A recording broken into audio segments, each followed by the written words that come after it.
retrouver dans cette nouvelle émission débat sur Radio-Télévision Ngoma ya Kivu. Nous sommes en direct de Bukavu dans l'est de la République démocratique du Congo. Mitima de la chance, c'est moi. Du côté technique télévision, Jean-Marie Chokano. Ici à Radio-Télévision Ngoma ya Kivu, nous allons l'appeler Alain Moroto. C'est donc lui qui est de ce côté-là, alors que les côtés techniques télévision, pardon, le côté technique radio est assuré par Liku Lusombo qui signe donc la présence. Et vous, vous êtes chez vous à la maison ou partout ailleurs en train de suivre Radio-Télévision Ngoma ya Kivu. Et nous vous disons merci beaucoup pour cela. Je m'en vais vous saluer, vous qui nous suivez à travers la radio, parce que présentement nous sommes à la télévision, mais l'émission est suivie également à la radio sur 88.5 MHz. Vous nous suivez également à travers nos RTNK dans les territoires. Je vous salue, vous, mesdames, messieurs, qui nous suivez à travers la RTNK Kaziba ou la RTNK Chierano. C'est de la RTNK Kamanyola qui est toujours en panne, mais la situation sera réglée incessamment, je l'espère bien. Alors, je m'en veux vous saluer, vous, mesdames, messieurs, de partout où vous nous suivez. Salut à vous également qui nous suivez en direct, en ligne. Vous suivez la radio RTNK en ligne sur www.rtnk.org partout dans le monde. Et c'est un plaisir pour nous de savoir que vous suivez la radio-télévision Ngoma ya Kivu. Je vous salue également, vous qui nous suivez à travers, vous qui nous suivez sur YouTube. C'est donc un plaisir pour nous de savoir que vous êtes vraiment nombreux en train de suivre les débats des radios-télévisions Ngoma ya Kivu. Un seul sujet aujourd'hui, comme dimanche dernier. Nous allons revenir sur la gestion des catastrophes dans les provinces du Nord et du Sud Kivu. On en parlait encore dimanche dernier, c'était quelques heures après l'éruption du volcan Nyiragongo à Goma au Nord Kivu.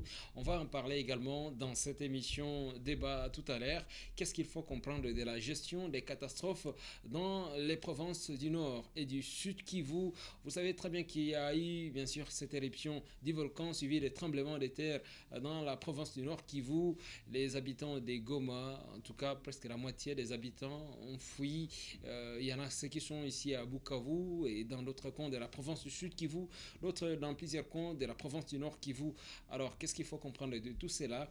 Le Sud Kivu qui n'est pas épargné, il y a des catastrophes naturelles signalées par-ci par-là. L'eau qui fait rage dans les Sud alors que les feux font rage ici à Bukavu avec bien sûr des cas d'incendie à répétition. Que faut-il comprendre de tout cela? Quelles sont les responsabilités? Comment éviter les dégâts actuels et dans les prochains jours?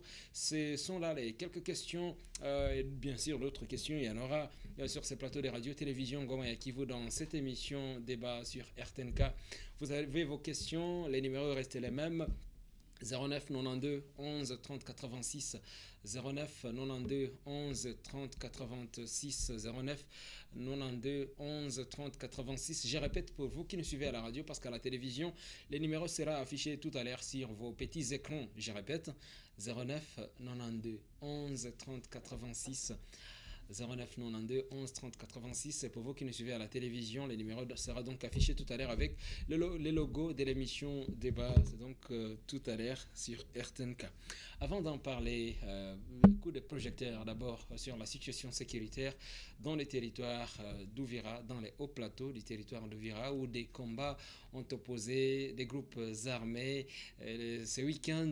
Et c'est pas seulement ce week-end, mais c'est depuis plusieurs mois, plusieurs années, où il y a des tensions dans cette partie sud de la province du Sud Kivu, dans les hauts plateaux de Fizi, dans les hauts plateaux d'Ouvira également. Quelle est la situation actuelle? Et pour en parler, durant quelques minutes, je reçois sur ces plateaux M. Enoch Ruberangabo Sebineza, il est député national honoraire.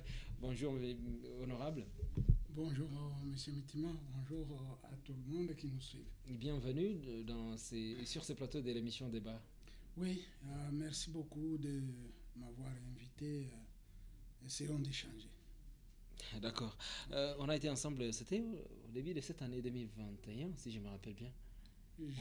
On parlait de sécurité encore une fois. Tout à fait, tout à fait. Si on peut en parler, mais maintenant c'est pratiquement depuis avril 2017 que le village Murambia, dans le groupement de Bijombo en chefferie Bavira, territoire d'Ouvira, s'est déclenché une guerre pratiquement contre les civils et la population des attaques, on ne dira même pas une guerre, et qui s'est étendue durant cette année sur le territoire de Fizi à Kamombo. Ça s'est étendu Itombwe, Minembwe, Lulenge, depuis le mois de mars cette année. Et la région qui était épargnée, la partie nord du plateau, dans la chefferie de Bafouliru, dans 4 groupements qui forment cette chefferie, notamment Kigoma, Runingo, Itara et Lemera, toujours dans le plateau, depuis le 16 mars. Depuis le 16 mars, cette région a été attaquée par une coalition de rebelles burundais qu'on appelle les Redi Tabara, qui sont formés des anciens putschistes de 2015 au Burundi et qui ont fui vers le Rwanda et organisé là-bas, largué chez nous. Aujourd'hui, ils sont en alliance avec les Maïmaï, justement le projet qui est en cours, déraciner, chasser les Banyamulenge, puisqu'on les traite d'étrangers. Et on indique que le Rwanda, je ne sais pas si c'est même impossible de comprendre ça. Les Redi Tabara envoyés par le Rwanda, alliés au Maïmaï, pour chasser les Banyamulenge. Ça, il faudra vérifier s'ils sont envoyés par les Rwandais. Alors, il y a eu des discussions, des dialogues qui ont été organisés depuis plusieurs années d'ailleurs, ça il faut le dire, c'est même avant 2017, hein, il y a eu des dialogues autour des conflits intercommunautaires dans cette zone, dans les territoires de Fizi et d'Uvira. Récemment, vous étiez à Kinshasa où vous avez participé à un dialogue, vous êtes l'un des leaders de la communauté Banyamulenge. Alors, comment expliquer qu'il y a eu toujours des dialogues qui sont organisés, des recommandations qui sont prises, des engagements également, mais qui ne sont jamais respectés? Oui, avant d'arriver, je vais apporter une précision sur le Redi Tabara. Hier, à la suite des attaques d'hier sur Muramvya, où on n'a pas encore un bilan précis, au moins pour une fois, depuis 4 ans que je parle de ce Redi Tabara, au moins pour une fois, le porte-parole de l'armée, le capitaine Kasereka Uvira, lui-même a reconnu et a parlé d'une alliance de Redi Tabara et Maïmaï et Lunga. Ça, c'est grave. Il faut que le porte-parole nous précise justement, comme vous le dites, d'où sont venus ces groupes armés burundais. Et à notre connaissance, justement, le parcours, je viens de l'évoquer ici. Pour ce qui est des dialogues, malheureusement, on n'est pas sincère. On n'est pas sincère puisque au lendemain de ce dialogue de Kinshasa, et beaucoup d'autres, je crois, vous avez suivi pour les groupes armés, Mouressa, où s'est réunis autour de septembre. Ils se sont réunis à Mouressa à deux reprises. Il y avait Mouressa 1, Mouressa 2, et récemment c'était à Amani. À Amani ici. Ici à Bukavu. Mais il y a des Maïmaï même qui attendent ici dans cette ville de Bukavu, soi-disant pour dialoguer. Je vous informe qu'il y a un autre dialogue initié par l'armée à Minembwe, au moment où justement ce dialogue était là, soutenu, dirigé par 2 officiers. Il y a un message de l'armée qui est allé là-bas sensibiliser sur la paix. Oui, sur la paix. Au même moment, les Maïmaï, une coalition de Maïmaï, Redi Tabara, puisque dans tout ça aussi, on a toujours dénoncé la complicité de certains commandants de l'armée qui collaborent avec ces groupes armés, et ça c'est grave pour notre province. Malheureusement, le dialogue de Kinshasa était là. On sort de ce dialogue directement. Après, Rurambo est détruit. Vous avez suivi les déplacés qui sont à Bouguera, autour de 5000, et dans tout ça, c'est la communauté Banyamulenge qui est ciblée aujourd'hui par une coalition régionale. Et nous interpellons de toujours, c'est ce qu'on a toujours dit, on interpelle notre gouvernement, on interpelle l'armée. Je vous dis que le 18 de ce mois, donc la semaine passée, j'ai conduit une délégation des représentants de ces déplacés qui sont à Bouguera. Ils sont arrivés ici à Bukavu. À Bukavu, on a vu le gouverneur. Oui. On a fait une réunion avec 4 généraux de la région militaire ici, On a dénoncé tout ce qu'on pouvait dénoncer. Malheureusement, hier, Murambi encore est attaqué. Murambi encore est à proximité. De là où il y a eu des attaques hier, il y a une position de l'armée. Le communiqué du capitaine Kasereka, il n'évoque même pas les villages incendiés, les vaches pillées, les gens tués. Vous avez dit que les bilans ne sont pas encore connus. Ils ne sont pas encore connus, mais nous sommes au courant. Ce n'est pas exhaustivement, le bilan n'est pas connu, mais on nous parle déjà de 3 morts. Mais lui, Kasereka parle des militaires. Il ne parle pas des populations civiles. Qui étaient grièvement blessés. Voilà. Alors, la question, quelle piste de solution pour cette zone, pour qu'il y ait sécurité? Parce qu'il y a des groupes armés à caractère tribal et qui s'entraquisent, qui s'entrattaquent aussi. Quand vous posez la question, mais qui a commencé, on va vous dire non, c'est tel groupe. L'autre qui va dire non, c'est tel groupe qui a commencé. Il y en a qui disent, bon, les Banyamulenge, pour la plupart, ils sont des civils, mais il y en a qui sont armés, des bergers armés. Ça s'est toujours dit parce qu'on a suivi ce français-là plusieurs fois. Comment est-ce que la paix peut être, ou la sécurité peut être restaurée dans cette partie, selon vous? Il y en a qui s'arment justement pour une autodéfense réelle. Ce qui est illégal aussi. Non, écoutez, quand les services de sécurité abandonnent la population, même quand on vous attaque, un bandit entre dans votre maison, vous ramassez qui dit, je ne sais pas, à côté, tout ce que vous trouvez. Même une pierre, vous jetez. Oui. C'est ce qui nous est arrivé à Fizi et à Uvira. L'armée, comme vous posez la question sur la solution ne doit pas passer par 4 chemins. C'est l'armée qui doit trouver des solutions. Et malheureusement, cette armée, parfois, collabore avec ces étrangers, avec ces maïmaïs, avec ces groupes armés. Est-ce qu'on ne tire pas à boulet rouge sur l'armée pour rien? Non, ils ne nous ont jamais prouvé le contraire. Il faut qu'ils nous prouvent que réellement, ils sécurisent la population. Et puis, il y a même des organisations qui l'affirment. Baromètre du Kivu que vous connaissez, c'est une organisation internationale. Je me rappelle, l'année passée, c'était le 10 octobre. Ils ont affirmé que les FARDC à Minembwe avaient reçu des munitions avant d'attaquer les villages des civils. Plutôt les Maïmaï, je confonds un peu. Les Maïmaï avaient reçu des munitions des FARDC pour attaquer les villages.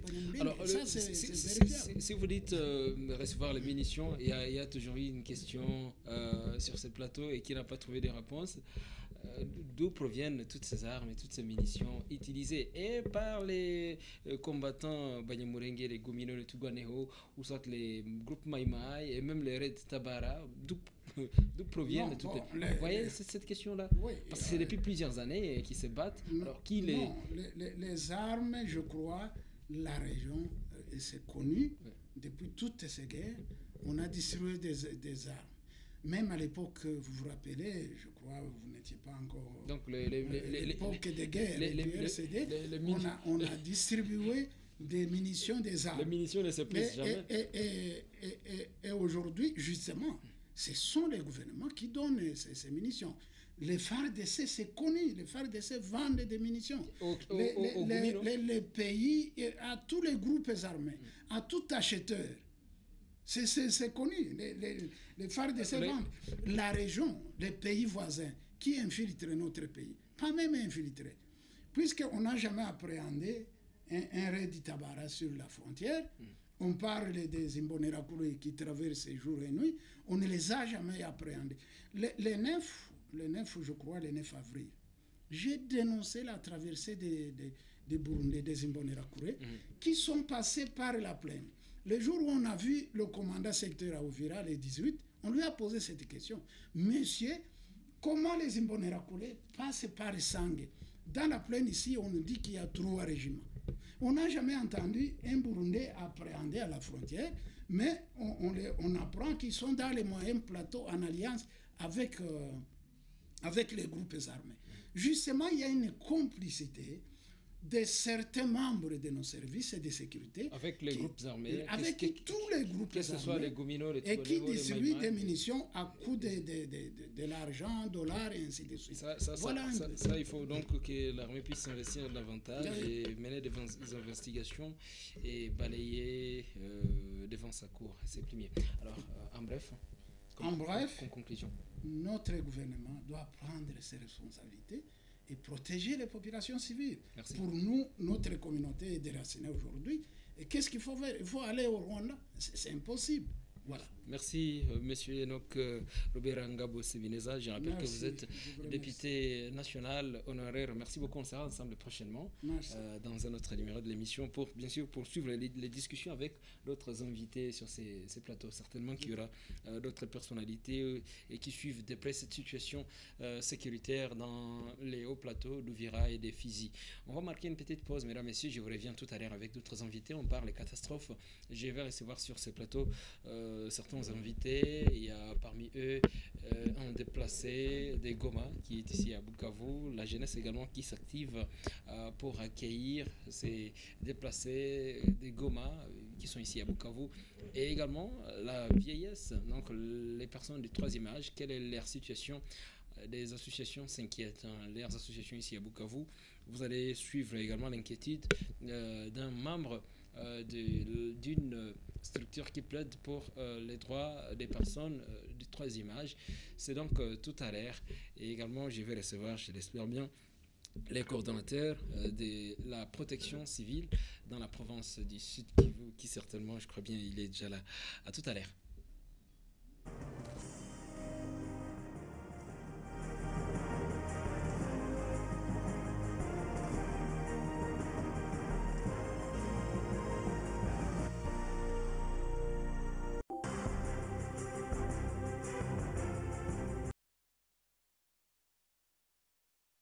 Voici la suite de ce débat sur Radio-Télévision Goma ya Kivu. Je voulais donc dire, j'ai le plaisir de recevoir sur ces plateaux Lindias Ngobo Boroki. Il est l'un des déplacés des Goma vivant ici à Bukavu.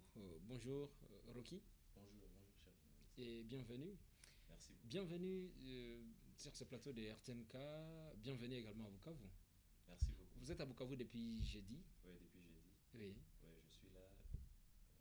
Merci bien. À vos côtés, il y a l'ingénieur Henri Mouzou-Sangabo. Bonjour. Bonjour. Vous êtes membre de la jeunesse, les conseils provinciaux de la jeunesse CPJ, ici au Sud Kivu. Bienvenue. Merci. Vous vous activez bien sûr pour accueillir les déplacés. J'ai le plaisir également de recevoir Maître Adolphe Bandeke. Bonjour. Vous êtes le chargé de la protection civile ici au Sud Kivu. Et bienvenue. Mzee Célestin Masumbuko Chigembe Gembe.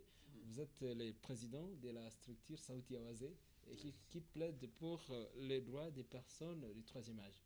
Merci, monsieur, de la chance. Merci bien. Je vais commencer par vous, Mzee. Vous vous inquiétez durant cette dure période que traversent les habitants de Goma, particulièrement les déplacés qui sont ici à Bukavu, et vous vous posez des questions sur les vieillards. Vraiment, je suis très touché pour cette épidémie qui s'est passée à Goma. Là, à Goma, je suis... Catastrophe. Les catastrophes qui se passent à Goma. Moi, la plateforme Sauti Awase est représentée dans toute la province de Goma. Et alors, il y a nos membres, vraiment plus de 500 qui sont déjà arrivés ici. Mais je manque comment les abriter et manquer là où je peux toquer pour vraiment pour les accueillir et pour protéger de ces vies qui est très malheureux de cette catastrophe. Qu'est-ce que vous manquez concrètement? C'est quoi le problème? Je manque vraiment l'emplacement de l'accueil. Je manque comment avoir les choses à manger. Et je manque où est-ce que je peux les abriter. Mais il y a un site qui a été choisi. Les sites là, ça ne convient pas pour tout le monde. Moi, ou bien les personnes du troisième âge devraient avoir leur propre endroit où ils seront... Pas encore. Je plaide tous les organismes qui sont ici, il n'a pas eu les moyens d'avoir quelqu'un qui peut approcher pour avoir l'office de vieillard ou approcher le vieillard pour tous ces plaidoyers qu'il pose pour la survie des personnes de troisième âge. Mais vous avez toujours toqué sur les portes, Oui, je toque, mais je n'ai pas encore été attendu, malgré que j'ai déjà les F90, je suis représenté déjà dans la République démocratique du Congo à la plateforme des personnes de troisième âge Sauti Awazé. Et alors j'entends que peut-être il y a un où le gouvernement peut nous approcher pour nous acquérir dans tous nos plaidoyers que nous posons jour au jour et des années aux années. Vous êtes allé voir la protection civile ici à côté? Celui-ci, c'est mon ami, oui, mais quand même, il a beaucoup de fardes sur son dos. Oui. Il passe par là et par là. Mais vous l'avez quand même vu. Peut-être que lui aussi, il devrait intégrer l'une des fardes dans ses fardes, la farde sur les personnes de troisième âge. Que Dieu soit loué comme de la chance, vraiment, comme nous avez invité ensemble. S'il vous plaît, Molo, est-ce qu'on peut voir nous avons un groupe là? Oui. Vraiment, papa, celui qui est chargé de la société civile, du groupe civil, les personnes de troisième âge, vous les connaissez. Et vous connaissez tous nos combats que nous avons faits. Il y a déjà 11 ans que nous avons eu l'autorisation de fonctionnement signée par le gouverneur Tichambo. Et voilà, dans 10 ans que nous voyons déjà les SP90 à Kinshasa. Mais jusqu'ici, vraiment, nous plaidons que nous vous approchons chez vous qui est chargé de la question civile et des personnes, de toute personne. N'oubliez pas les personnes de troisième âge Sauti Awazé. Merci bien, le message est passé. Souffrez un tout petit peu, maître. L'Indias.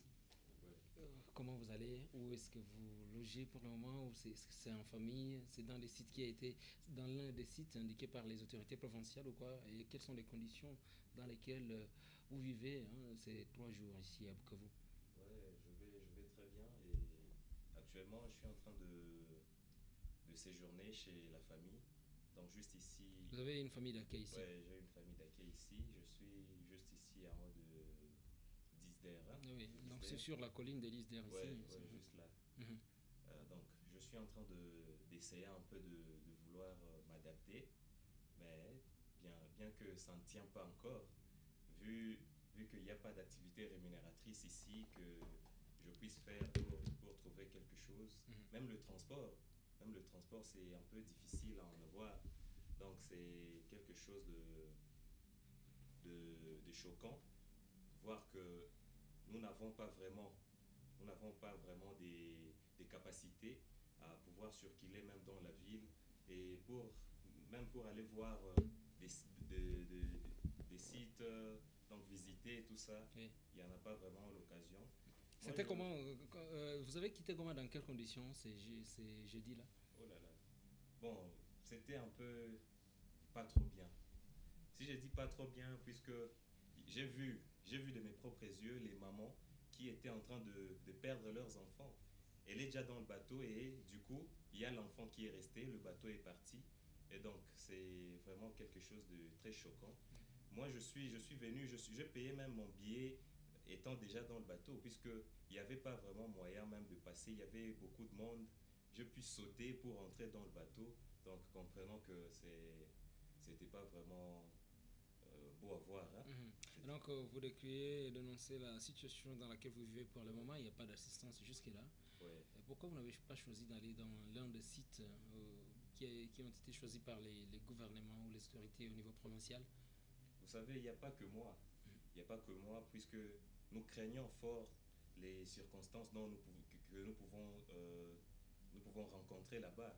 Peut-être que nous pouvons être là et manquer même à manger. Vous savez, nous pouvons avoir même besoin de nous déplacer. Est-ce que nous serons pris en charge même pour le transport? Ça, on ne sait pas.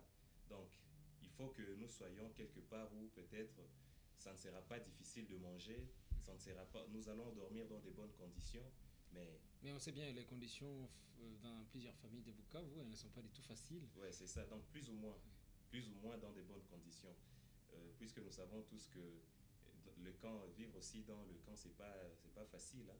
C'est pas facile. C'est pas facile dans les sites également, c'est pas facile dans des familles d'accueil où j'ai appris que dans certaines familles, bien sûr, les gens passent des nuits à 96, vous savez, 96, 9 avec sa petite tête en haut et 6, la tête en bas. Ingénieur Henri, comment vous, le membre du Conseil provincial de la jeunesse, vous vous activez pour accueillir, bien sûr, ces déplacés des Goma, particulièrement les jeunes? Oui, pendant cette période, le Conseil provincial de la jeunesse a réuni quelques organisations à son sein pour voir comment venir en aide nos compatriotes venus de Goma dans des conditions un peu critiques. Moi, je suis l'une des organisations qui travaillent avec le Conseil provincial de la jeunesse, qu'on appelle ATD Carmonde. C'est une organisation internationale qui travaille dans la lutte contre la pauvreté, dans l'élimination de la misère dans le monde entier. Et c'est ainsi que dans nos mêmes idéologies, on a participé dans ce moment un peu difficile. J'ai vu donc, des t-shirts, des ATDK Monde, quelque chose comme ça au port oui. Récemment. Alors, comment ça se passe? Qu'est-ce que vous faites concrètement? Oui, avec le Conseil provincial de la jeunesse, on s'est divisé en des équipes. Il y a une équipe qui s'en charge à aller rencontrer les gens sur les ports. Et on regarde les familles, on demande les familles qui n'ont pas l'endroit où aller. Et puis, on prend ces familles, on les dirige vers les sites. Il y a aussi une autre équipe qui se trouve au niveau des sites. Actuellement, il n'y a qu'un seul site qui est opérationnel, le site d'Indendere, où nous envoyons les gens. Et là, il y a un service qui est là pour les enregistrer et chercher un logement pour eux. Donc, Et c'est combien vous avez enregistré déjà, rapidement? Hier, j'étais là. On avait déjà 150 familles quand j'y étais. Vous, à TDK, vous avez enregistré et redirigé et orienté? Non, pas toutes ces familles. Oui. Pour nous, il y a des cinquantaines de familles qu'on a déjà dirigées de ces côtés. Parce qu'il y a d'autres organisations qui travaillent dans ces mêmes projets. Il y a la Croix-Rouge, il y a Handicap RDC qui sont là, qu'on se rencontre sur terrain et même au niveau des sites. Un petit message à lancer? Oui, le message que je voulais lancer, premièrement aux autorités provinciales, c'est de soutenir nos compatriotes de Goma pendant cette période qui est un peu difficile parce qu'au niveau des sites, bien qu'ils sont assistés, mais ils ne sont pas assistés suffisamment. Des fois, ils ont les problèmes de manger, ils ont les problèmes de savon, ils ont les problèmes de ces petites choses. Hier, il y avait même une lettre que l'équipe, le comité des sinistrés qui sont là, ils ont rédigé. Et dans leur lettre, ils ont demandé que le gouvernement provincial puisse les venir en aide, en les appuyant qu'ils puissent avoir à manger régulièrement, qu'ils puissent avoir aussi les médicaments, mais aussi ils n'ont pas des habits. Donc ça aussi j'appelle au niveau de la population du site Kivu. Merci. Pour les gens qui peuvent avoir des habits, qui peuvent avoir quelque chose Merci. À soutenir avec nos amis, Merci, ils peuvent les soutenir. Merci, ingénieur. Lindias, juste une phrase. Quel message faut-il lancer? Parce que vous avez décrié tout à l'heure les conditions difficiles dans lesquelles vous passez, même dans les familles d'accueil. Alors, quel message? Rapidement, s'il vous plaît. Oui, moi, je peux juste dire au gouvernement provincial de nous accueillir comme il le faut. Et puisque il est vrai que nous venons des différents coins zérécois, mais nous ne faisons qu'un. Donc, et merci beaucoup aussi, parce qu'il y a ceux-là qui sont déjà dans des camps déplacés. Et je vais dire aussi merci aux Bukaviens qui nous ont bien accueillis, puisque quand nous sommes arrivés, il y avait vraiment beaucoup de monde là-bas pour nous accueillir et ça nous a vraiment consolés. Merci beaucoup. Merci bien. Nous aimons beaucoup. Un message. Juste un message, parce qu'on va accorder la parole tout à l'heure au cours d'eau. Quel message faut-il retenir? Vraiment, merci, papa, de la chance. Le message, c'est pour annoncer à l'organisation de la santé ministère de la Santé de voir comment est-ce il peut faire tout pour que les personnes de troisième âge qui a quitté Goma, la majorité est dans la famille des personnes de troisième âge qui a embrassé les siens qui viennent de Goma. Mais vraiment, je voudrais que le ministère de l'Affaires sociales fasse tout pour qu'il nous accorde aux organismes internationaux qui sont ici, qui peuvent nous aider pour la nutrition, le médicament et la prise en charge des vieillards. Merci beaucoup, M. Célestin Massumbuko. Je rappelle, vous êtes le président des Sauti Oisé, cette structure qui se charge donc des personnes du troisième âge. Merci aussi à l'ingénieur Henri Mouzou Sangabo du Conseil provincial de la jeunesse. Merci aussi à Lindias Ngoboroki. Vous êtes encore à Bukavu, je l'espère bien. Vous êtes artiste. On pourra en parler prochainement. La parole est à vous, Maître Adolphe Bandeke. Quelle est la situation actuelle pour le moment? Il y a ces déplacés, bien sûr, des Goma qui sont à Bukavu. Et il y en a certains qui ont rencontré un autre problème, les cas d'incendie. Dans certaines familles, là où ces familles, ces déplacés des Goma se sont réfugiés, du coup, il y a eu incendie de plusieurs maisons, que ce soit dans les Louziba, ici à Bukavu, soit non loin des cliniques universitaires. Alors, quelle est la situation pour le moment? Oui, de la chance, le problème est très complexe.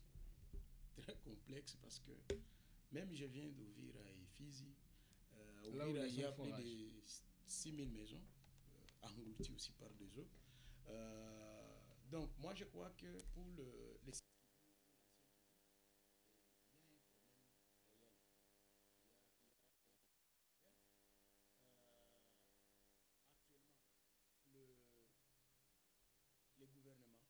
le gouvernement a choisi des sites qui vont héberger actuellement le gouvernement a choisi des sites qui vont héberger nos frères déplacés, mais ce que nous observons aujourd'hui,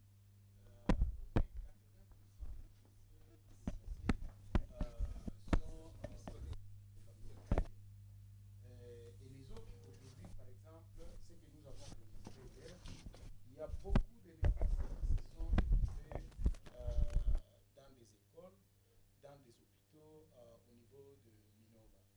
Mais particulièrement ici à Bukavu, c'est vrai, nous avons 3 catégories de déplacés. Il y a des déplacés qui sont arrivés à Iju. Il y a des déplacés qui sont passés par les lacs Kivu et qui sont arrivés à Iju. Il y a des déplacés qui sont arrivés à Bukavu, qui sont venus par bateau. Il y a d'autres déplacés qui sont arrivés via la route. Une grande partie est restée à Minova et une autre partie se retrouve à Bukavu et est venue par véhicule à Bukavu. Alors, par rapport à la préoccupation de Oisé Ouetou, parce qu'ils viennent de dire que Sauti Oisé, qu'il faut qu'il y ait des particularités par rapport aux déplacés de troisième âge. Je dois l'informer que ça fait déjà 3-4 jours, nous sommes en train de travailler, après cette catastrophe qui est survenue à Goma, nous sommes en train de travailler tous les services publics de l'État avec nos partenaires pour dégager un plan de réponse. C'est vrai, l'autorité provinciale, il ne pouvait pas rester insensible. Il a commencé à poser certains actes et c'est pour cela qu'hier, il a envoyé le ministre des Affaires humanitaires à Minova, qui a passé la nuit à Minova et qui a échangé avec les déplacés et qui est en train de voir quelle est la solution réservée par rapport à nos compatriotes qui sont déplacés là-bas. C'est vrai que le besoin est immense. Ici à Bukavu, il y a les centres déjà, comme on l'a dit, à l'ATNE qui continue à travailler. Et aujourd'hui, je vous informe que nous aussi, tout à l'heure, à 10h, on aura une réunion et l'autorité pourra, nous pensons dans les prochains jours, pourra déjà se prononcer sur combien de déplacés il y a au site Kivu, parce que jusque-là, le nombre n'est pas connu. Nous sommes en train de faire l'identification et nous sommes en train de faire l'identification et l'autorité, bientôt, il va se prononcer par rapport au nombre de personnes que nous avons accueillies au site Kivu, Idju, Uvira, Calais et ainsi de suite. Et il va lancer aussi, il va capitaliser les efforts qui sont déjà entrepris et les autres étapes qui vont venir. Et il y a des délégations qui vont venir de Kinshasa, du gouvernement central, pour la même question. Cette délégation va passer à Goma et à Bukavu pour la même question. Alors maintenant, quand vous dites qu'il y a la question d'incendie, c'est vrai, la ville de Bukavu aujourd'hui a un problème. Les seuls véhicules qu'on avait au niveau de la mairie a pris feu. Et comme le a été accidenté, et comme c'est un véhicule, oui, et maintenant la ville n'est pas, la ville est dégarnie. Mais on est en train de l'autorité au niveau national et provincial sont en train de voir comment arriver à résoudre cette question une fois pour toutes. Et c'est là nous avons fait un état de besoin. Nous avons besoin vraiment des camions anti-incendie. Nous avons besoin des extincteurs parce que si vous voyez par exemple en CAF, c'est pas facile que le véhicule puisse arriver au même moment, même si on avait des véhicules. Il y a des lieux où ça peut arriver, il y a des lieux où ça ne peut pas arriver. Alors, dans ce cas, on a trouvé une autre solution. On s'est dit, si dans chaque maison, on pouvait se retrouver avec 2 ou 3, 4 extincteurs, comme ça, quand la maison du voisin prend feu, facilement, vous pouvez aller intervenir par l'extincteur parce que le feu est... Donc, aujourd'hui, les gens y vont manuellement parce qu'il n'y a pas... c'est une réalité, c'est une difficulté que nous avons. À Irambo, la même chose, on a eu toujours la même difficulté, mais nous estimons que dans la perspective, comme il y a cette... comme le gouvernement s'est prononcé à Kinshasa, que désormais ils vont focaliser leur attention sur la protection civile, et nous pensons que la question sera prise de manière globale. Parce que nous parlons aujourd'hui de déplacés, mais il y a plus de 6000 ménages. Et quand vous prenez déjà 6000 ménages, c'est plus de 60 000 personnes qui sont en train de voir leur maison partir avec les lacs Tanganyika. Et là, c'est aussi un problème.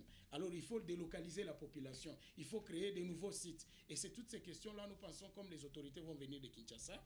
Et nous allons faire un document, parce que nous avons fait un document d'évaluation à partir du mois de juillet jusqu'à aujourd'hui, sur la situation qui s'est passée à Uvira et à Fizi, qui est arrivée à 111 millions de dollars pour reconstruire et pour créer de nouveaux sites.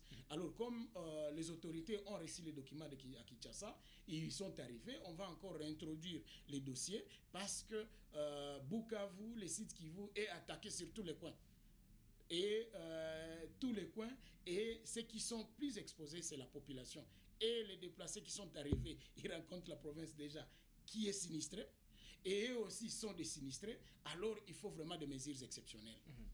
Les sinistrés se sont réfugiés chez les sinistrés et là ça pose problème. On n'est pas tous épargnés, tous nous sommes en danger.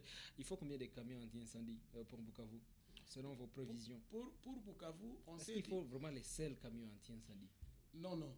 Nous avons estimé que pour la commune d'Ibanda, si nous avons 3 véhicules anti-incendie, c'est-à-dire un véhicule prépositionné déjà à Panzi, un véhicule prépositionné à Nguba, un véhicule prépositionné à La Botte, à tout moment, quand il y a un incendie dans la ville, facilement, on sait le véhicule qui est prêt peut déjà intervenir. Au niveau de Kadutu aussi 3 véhicules, au niveau de Bagira aussi 3 véhicules, pour la ville déjà 9 véhicules. Et au niveau des territoires, on sait d'ici nous avons 2 véhicules au niveau des territoires. Facilement, c'est vrai, ça ne sera pas une solution miracle, mais on estime que ça peut soulager tant soit peu. Merci bien, Cordo. Vous nous accordez 10 minutes avant de vous relâcher? Juste le temps d'écouter. Là, c'est 24. Merci beaucoup. Juste 10 minutes, le temps d'écouter ceux qui sont avec moi sur ces plateaux de radio-télévision Goma et Kivu. J'ai le plaisir de recevoir dans cette émission, ça c'est pour la première fois, ça il faut l'avouer, Monsieur Tambala Théophile. Il est chercheur au CRSN Luiro, le centre de recherche en sciences naturelles de Luiro, dans les territoires des Kabaré. Il est dans le département de géophysique. Bonjour Théo. Oui, bonjour monsieur le journaliste. Et bienvenue. Merci. C'est la première fois d'être avec moi sur ces plateaux de RTNK. J'ai le plaisir également de recevoir sur ces plateaux de RTNK Didier Mugisho. Il est enseignant au département de géographie et gestion de l'environnement à l'Institut supérieur pédagogique ISP Bukavu. Bonjour monsieur Didier. Bonjour messieurs les journalistes et bonjour à tous nos frères des Goma qui sont en débandade partout dans le pays et plus précisément dans notre ville de Bukavu. Ils sont également au Rwanda. Également au Rwanda, en tout cas que nos compassions les arrivent partout où ils sont. Merci bien, Monsieur Didier. C'est aussi la première fois d'être avec moi sur ces plateaux de C'est un RTNK plaisir. et bienvenue. Je crois bien que pour vous deux, ce ne sera pas la dernière fois. Ça, je le veux, que ce ne soit que ce ne soit pas la dernière fois. Il y a un habitué, il est devenu habitué dans cette émission. C'est Maître Célestin Bahati, il est secrétaire exécutif en charge de la justice et des droits humains et protection des consommateurs à l'Union pour la nation congolaise. UNC Sud Kivu. Bonjour, Maître. Bonjour, monsieur Mitima de la Chance. Bienvenue. Merci beaucoup. Je salue d'abord tous les débatteurs ici au studio. Je salue aussi tous les militants de notre parti, et tout en présentant aussi mes compatriotes, aux sinistrés qui sont venus de Goma. Merci bien. Monsieur Théo, vous avez suivi tout à l'heure Maître Adolphe Banda, qui est coordinateur de la protection civile. Toutes les explications données. Une idée? Oui, évidemment, c'est ce que nous pouvons déplorer dans notre pays en général et dans la province du Sud Kivu et Nord Kivu. Parce que la protection civile, Sud Kivu, Nord Kivu, c'était des structures qui étaient créées comme protection civile pilote au pays. Et je vais vous rappeler que c'est depuis 1996 qu'on a créé la structure protection civile au pays. Mais en 1996, il n'y avait aucune disposition qui était prise pour mettre en place cette structure en place. Mais c'est vers les années 2000 qu'on a eu à créer d'abord Protection civile Sud Kivu et Nord Kivu pour voir comment on va maintenant transplanter cela dans d'autres provinces. Mais il y avait des préalables, il y a des préalables, surtout qu'ils sont dans la gestion des catastrophes. Dans la gestion des catastrophes, il y a d'abord des préalables parce qu'ils sont dans la réponse. Mais avant d'arriver dans la réponse, ils doivent avoir des provisions. Ils doivent avoir les nécessaires, les ressources pour ne pas aller dans l'improvisation. Parce qu'en attendant, en écoutant le coordonnateur de la protection civile, j'ai compatis avec lui, je vois combien il souffre quand on parle des incendies, quand on parle des inondations, quand on parle des autres catastrophes. Ils sont obligés d'improviser. Et sans moyens, ça aussi. Évidemment, parce Ils n'ont pas assez de moyens. c'est compliqué et je ne sais pas pourquoi les gens aujourd'hui peuvent condamner la protection civile parce que ce sont des gens qui se battent. Il faut le féliciter, mais ils ont besoin de moyens. Maître Célestin, vous avez suivi les cours de tout à l'heure. Bon, effectivement, je l'ai suivi avec beaucoup d'attention, mais j'ai trouvé qu'il a des difficultés. D'abord, est-ce qu'il est du domaine? Parce qu'à mon humble avis, c'est un juriste.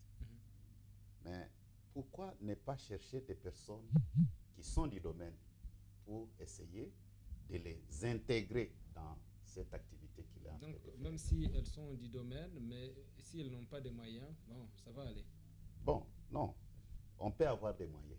Mais quand on est quand même du domaine, on peut avoir le prérequis pour essayer de survenir aux besoins de la matière dont on veut quand même intervenir.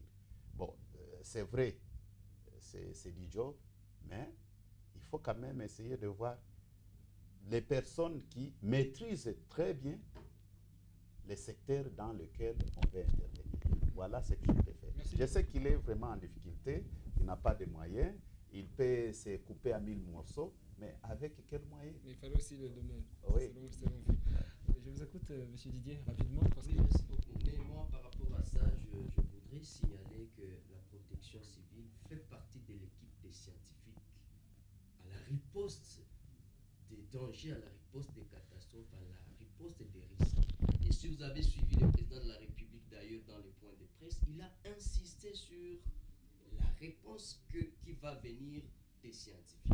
Mais hélas, il faut voir d'abord quelle est l'importance d'un scientifique dans notre pays et même un analyste, un géophysicien, le prof Albert Kabasele Ngayenga dit que nous vivons dans un pays où les autorités n'écoutent pas la voix des scientifiques. Parce que les scientifiques, eux, prédisent déjà l'avenir. Ils sont comme des devins en quelque sorte. Quand on parle du problème ici chez nous, à côté de moi, le coordonnateur de la protection civile, c'est d'abord un scientifique dont la crème scientifique capable de faire face aux problèmes. Mais comment? Parce que c'est ça la question. Avec quoi? Avec qui ça va venir? Avec qui ça veut dire, bon, il peut être un maître, mais à côté de lui, il y a un géophysicien, et j'espère que c'est ça la composition de son bureau. À côté de lui, il y a un géographe et un ménageur de l'environnement. Mais le problème est au niveau supérieur que eux. Ils peuvent se battre, c'est bien, mais ils n'ont pas le moyen de leur politique, comme on l'a dit. Ce n'est qu'ici chez nous où 1% du budget est alloué à la science, mais le taux de réalisation est moins de 20% également. Moi, je pense que le Cordo peut se battre avec toute son équipe, mais si les gouvernements centrales, et parce que c'est ça toujours dans le monde entier, lorsqu'on fait face aux problèmes de catastrophes, la responsabilité monte tout de suite à l'échelle supérieure, ça devient un problème de toute la nation. C'est le gouvernement central qui décide même sur l'évacuation de la population, même dans un quartier. Mais lorsqu'on doit laisser la responsabilité des plans d'évacuation à la province du Nord Kivu, à la ville de Goma, on doit laisser la responsabilité d'accueil à la mairie de la ville de Bukavu. Non, mais ils ne peuvent pas s'en sortir.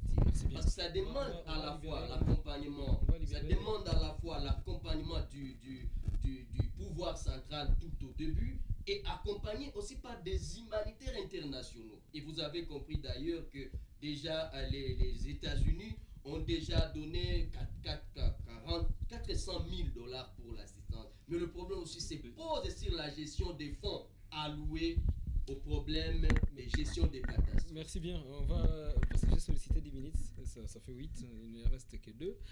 La parole est à vous, maître Delphin Ndeke. Moi, je voulais d'abord nous allons vous libérer. Oui, ça va. Je voulais d'abord apporter une précision. La protection civile a été créée en RDC en 1957. Donc, la protection civile a existé. Mais la protection civile travaillait dans la division de l'intérieur. Ce n'est qu'avec la constitution de 2006 qu'on a fait cette matière une matière conquérante. Alors la protection civile maintenant dépend 50% du pouvoir central, 50% du pouvoir provincial. Et c'est pourquoi la province a si créé la cellule de la protection civile. Là, je voulais préciser donc ce qu'il lui l'a dit, parce que la CRSN, c'est notre expert par rapport à la matière, et il maîtrise. Je voulais juste ajouter, c'est ce qu'il a dit. La deuxième des choses, quand on a dit du domaine, ça m'intéresse vraiment beaucoup. Je suis le seul expert de la RDC qui a travaillé sur la protection civile. Le seul. Il y a un deuxième au Sénégal. Et ma thèse travaille sur la protection civile.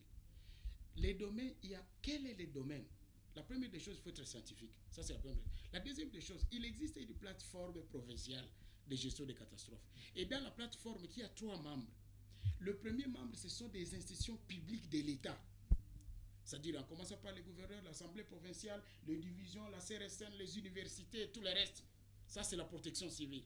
La deuxième catégorie, ce sont les agences onisiennes, les ONG internationales et les ONG internationales. Et la troisième catégorie, ce sont des ONG locales, la société civile, les églises et la FEC, ainsi de suite. Voilà comment est composée la zone de la protection civile. Donc c'est une diversité de scientifiques. Nous avons beaucoup de scientifiques. C'est-à-dire qu'il n'y a pas un domaine. Parce qu'il y a beaucoup de gens qui lient la protection civile aux catastrophes. Non. L'intitulé du service, c'est quoi? La protection civile, prévention des risques et gestion des catastrophes. C'est-à-dire il y a d'abord la protection des civils. Protéger les civils dans sa diversité. Et maintenant, on ajoute les catastrophes. Et dans le travail qu'on est en train de faire, c'est ce que je voulais dire ici. Tout à l'heure ici, toutes ces diversités-là, on va se réunir à la division de la DPS dans la salle. On est en train de les gens dans différents domaines. Le coordonnateur, lui, n'est que là pour coordonner. Et pour coordonner, il doit avoir un niveau. Et c'est pourquoi moi, j'ai dit, je me suis spécialisé pour être là-bas. Donc, pour dire, je ne suis pas à côté. La protection civile, c'est d'abord du droit. Parce que le droit des civils est protégé d'abord par des textes. Alors, qui est mieux placé plus que celui qui est spécialiste en droit pour être du domaine? Donc ça, c'est vraiment, je voulais préciser, il ne faut pas que nous rentrions dans une compréhension de la rue de la protection civile. En tout cas, j'ai fait mon diplôme d'aider en droit. international humanitaire à l'ICB.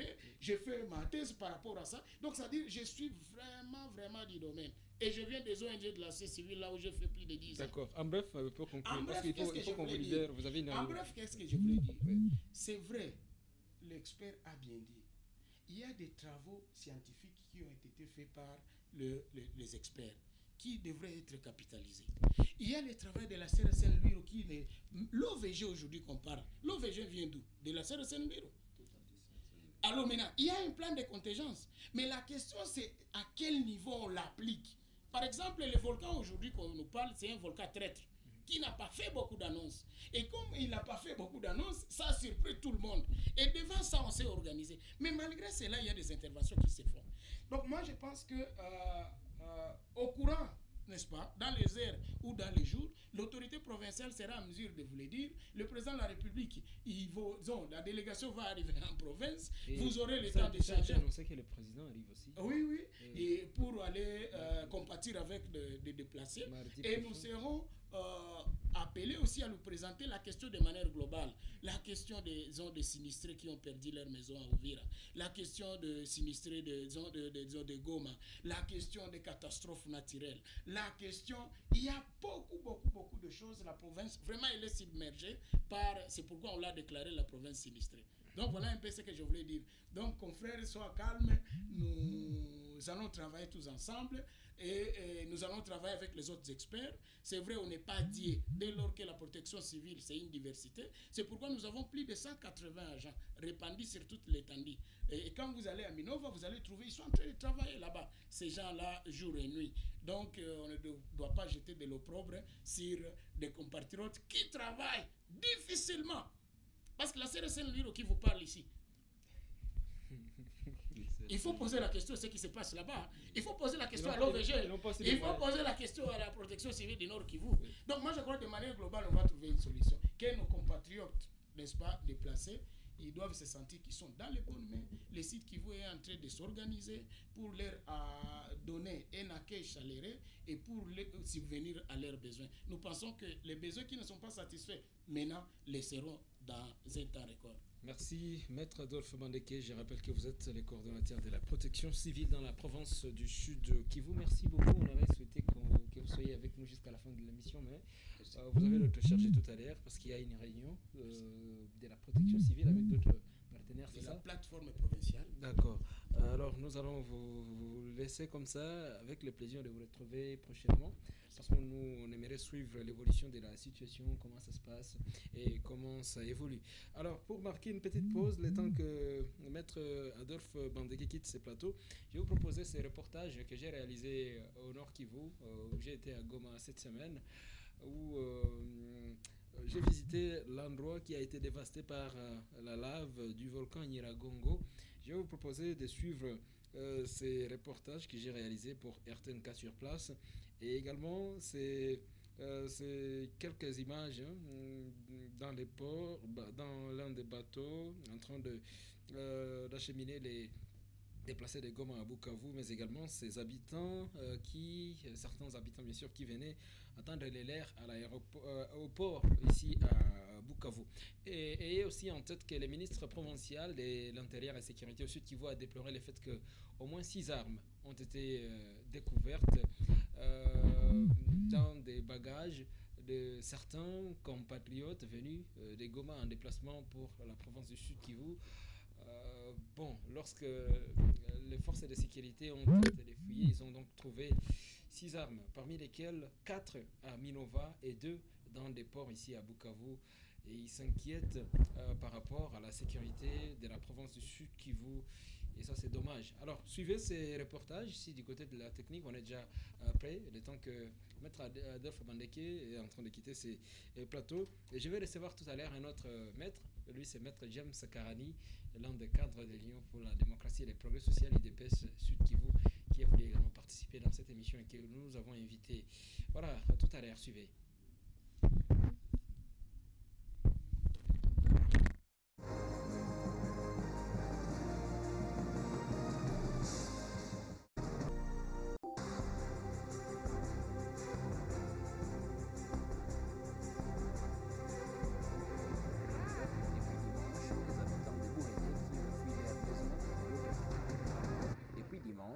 habitants de Bouhéné qui ont fui leur maison et d'autres curieux reviennent ici par dizaines pour constater des dégâts causés par l'éruption du volcan Nyiragongo samedi soir.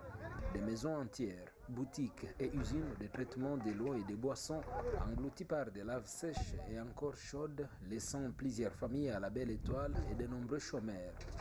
Guilon Kasereka est un agent de la société Lobico basée à Goma. Il regrette. La population de Bouhéné, nous sommes trop inquiets. On ne sait pas où est-ce que nous allons encore gagner la vie. Ce qui inquiète, c'est l'odeur de la fumée dégagée jusqu'à ce moment par des laves. Une personne a perdu la vie lundi matin à Bouhéné dans sa toilette après avoir respiré cette odeur. Guinan Kasereka se plaint d'autant plus que c'est l'observatoire volcanologique de Goma, OVG, qui était censé alerter la population. Le problème, premièrement, moi je le mets sur les gens de l'OVG. Comment est-ce que l'éruption volcanique peut arriver à envahir la ville sans être informé? Pour comprendre les choses, je me suis rendu à l'OVG où le soir j'ai rencontré un autre Kasereka. Célestin Kasereka Mahinga, c'est son nom, chercheur volcanologue et directeur scientifique qui indique que, malgré les problèmes financiers, cette structure a quand même alerté les autorités locales quelques jours avant. Il estime que désormais, les choses vont aller à la normale. Ça, c'est une perception des gens, puisque nous avons des équipements. Au mois de mai 2021, directement, nous avons eu des signaux d'alerte. D'ailleurs, dans notre bulletin du 11 en mai 2021, nous signalons cette alerte. Depuis dimanche, les tremblements de terre se font ressentir à Goma. Suite à cette situation, écoles et universités ont fermé leurs portes jusqu'à nouvel ordre. D'ici, dans la ville de Goma, à Bouhéné, dans ces laves du volcan Nyiragongo, Mitima de la Chance, RTNK.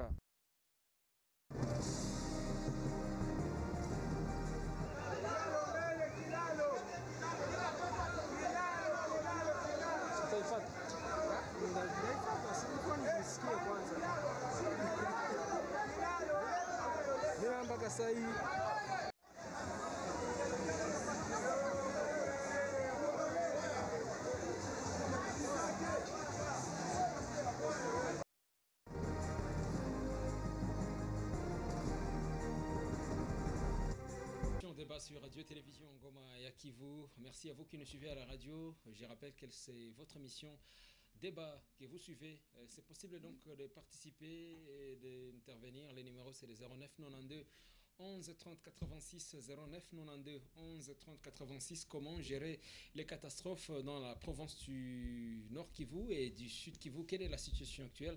Qu'est-ce qui s'est passé et comment comprendre ce qui s'est passé au Nord Kivu? Et quelle est la situation au Sud Kivu? Comment prévenir? Comment gérer les dégâts actuels et prévenir ceux à venir?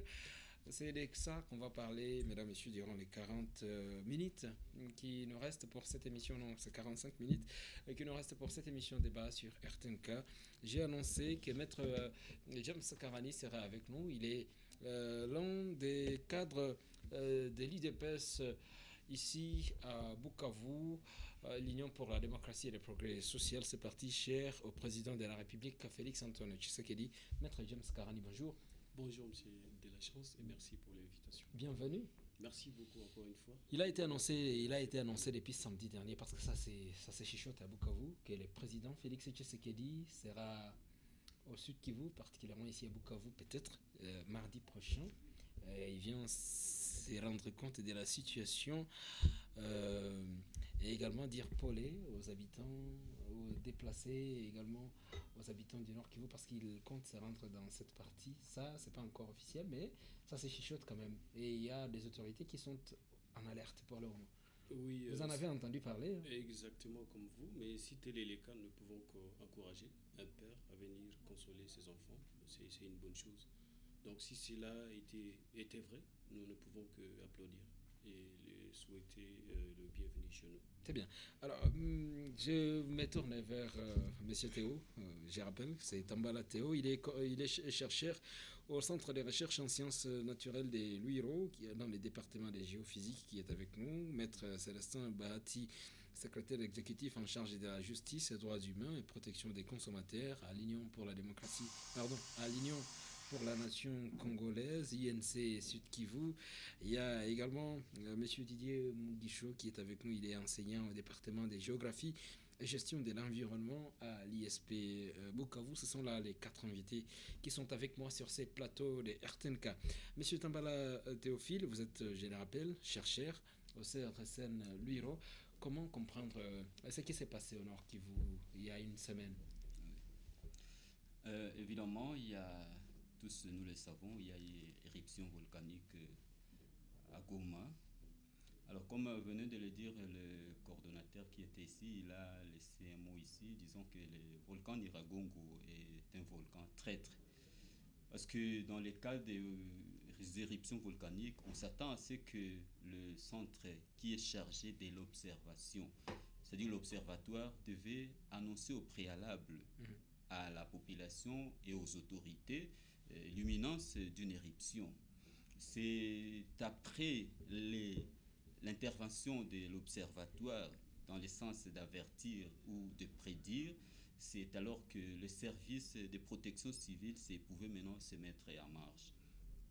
Alors nous devons nous rappeler que la gestion des catastrophes, elle est structurée au niveau du pays. Parce qu'il y a, depuis 2010, il y a un document qu'on appelle ORSEC, plan ORSEC, c'est plan des organisations de secours en cas de catastrophe en République démocratique du Congo. Et ce plan répartit la tâche, les responsabilités de chaque structure au niveau du pays, en général au niveau des provinces, des territoires et tout consort. Alors la situation qui s'est passée à l'observateur, c'est que le volcan a des signes qu'on appelle précurseurs avant qu'il y ait éruption. Évidemment, il y a des signes, comme le directeur scientifique venait de l'annoncer, de mouvements de trémors qui montraient, qui donnaient les informations sur la profondeur du magma qui était en train de monter vers la surface. Et ces signaux-là qui sont importants et que l'observatoire devait déjà avertir les autorités pour comprendre déjà le mesure à l'avance. Bon, malheureusement, cette alerte-là n'a pas été prise au sérieux.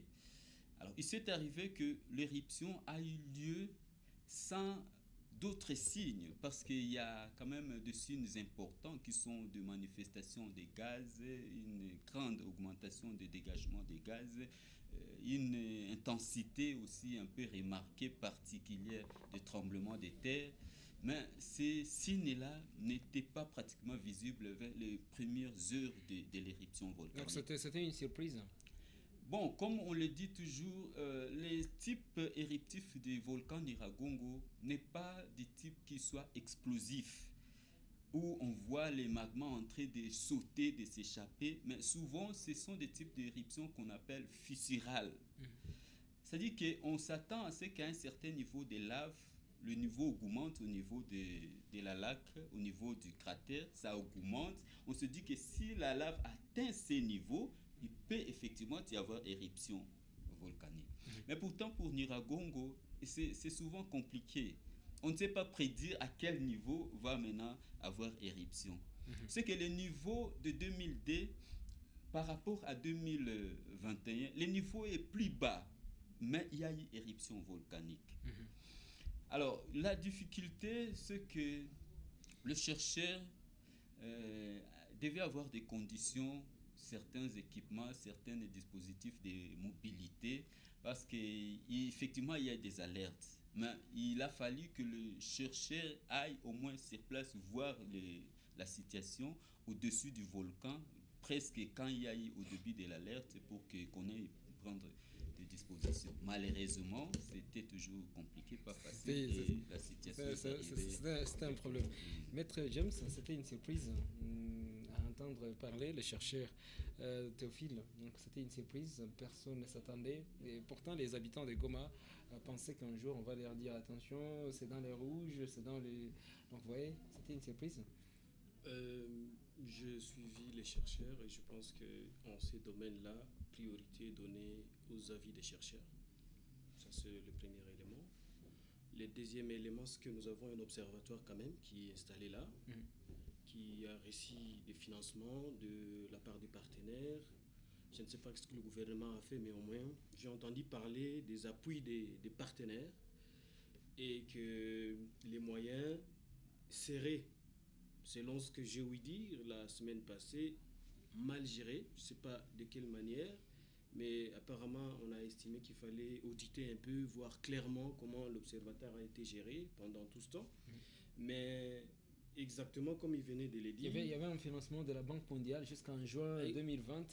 Exactement, je suivis ça, mais la gestion pose aussi problème, c'est-à-dire que lorsque on reçoit un financement, il faut vraiment tout faire pour qu'on reste dans les normes, dans les respects. Est-ce qu'il n'y a pas aussi des problèmes? Parce que tout à l'heure, je ne sais pas si la technique, on va aller voir ces images en insert, parce que c'était cette semaine même, juste après l'éruption du volcan et les tremblements, que certains matériels ont été qui étaient du côté de l'entrepôt. En fait c'est que ça c'était on va les voir tout à l'heure, on va les voir à la télévision. Oui, mais le second élément, moi je pense que tel que notre ami l'a dit, qu'il y a déjà des structures, un document qui existe déjà, ce qui a un problème organisationnel. Il faut qu'on le reconnaisse. Et ce que moi je peux suggérer à ceux qui gèrent aujourd'hui, c'est de revoir la manière dont on a mis en application les documents qui étaient sortis, comment il faut venir en secours en cas de situations comme ça. Donc, il faut revoir tout. C'était une surprise, mais pas tellement, il y a eu une défaillance organisationnelle. Il faut qu'on le reconnaisse. Moi, je pense qu'il faut qu'on donne la priorité, n'est-ce pas, aux chercheurs, la priorité aussi à ces genres de documents, comme il a été dit, pour qu'on se rassure que ça fonctionne normalement. J'ai vu du côté du Rwanda, en fait, c'est une parenthèse, je vis qu'il y a des institutions qui sont là. Et ce n'est pas une surprise. Lorsqu'il y a un cas comme ça, c'est automatique. Il y a des unités de l'armée qui sont formées dans ce sens-là, les unités de la police qui sont formées depuis longtemps. Donc, ce n'est pas une surprise. Ça arrive comme ça et la prise en charge, elle est automatique et satisfaisante. Ce n'est pas une surprise. Moi, je pense qu'il y a eu de notre côté une défaillance organisationnelle et il faut que tout le monde, comme le chef de l'État l'a dit, que nous nous mettions ensemble pour apporter des rectificatifs. Que les chercheurs soient mis dans des conditions de pouvoir donner le mieux d'eux-mêmes et que nous, en tout cas, nous puissions exactement sécuriser la population. Parce que ça ne sert à rien de dire à tout moment qu'on a été surpris. Les volcans existent partout au monde et on le prévoit. On sait dire... Donc, lorsque les chercheurs sont vraiment en état de donner les mieux d'eux-mêmes, moi je pense qu'il n'y a pas de surprise. Merci Maître James, vous prenez l'exemple du Rwanda, le bon exemple. Les Rwandais, dont le président Paul Kagame a appelé à la solidarité internationale avant même que les présidents congolais. Donc il a semblé-il dévancer un tout petit peu les présidents. Félix Tshisekedi a s'est prononcé sur cette catastrophe du Nord Kivu. Avant d'accorder la parole à Maître Bahati, je vous écoute Didier rapidement, parce que nous allons voir tout à l'heure c'est quelques images, je crois bien en insert, ces appareils qui étaient à l'entrepôt et c'était juste après cette catastrophe que les appareils ont été donc sont sortis là-bas, comme qui dirait quelquefois malheur est bon. Merci. Et c'était durant plusieurs jours, plusieurs mois d'ailleurs, que ces matériels étaient bloqués toujours à la DGDA, à l'entrepôt. Et c'est anormal, en quelque sorte, Didier. C'est très anormal parce que on va le dire, parce que tout le monde le sait, Goma, c'est une ville volcanique, parce qu'on sait que c'est une ville qui a son voisin qui s'appelle le volcan Nyiragongo. Nous savons que le territoire de Nyiragongo, d'ailleurs qui porte le même nom, c'est un territoire qui est au piémont vraiment du volcan Nyiragongo. C'est-à-dire que penser que ce qui nous est arrivé, ça nous a surpris, c'est faux. C'est pourquoi d'ailleurs, même si je sais que les propos d'un chef de l'État sont inattaquables, mais quand le chef de l'État dit que le problème, c'est inédit ce qui est arrivé à Goma. Moi, je pense que c'est faux en ayant même les plus petites connaissances en français. Ce n'est pas nouveau. Parce que ce qui est inédit, c'est ce qui est nouveau, mais ce n'est pas nouveau.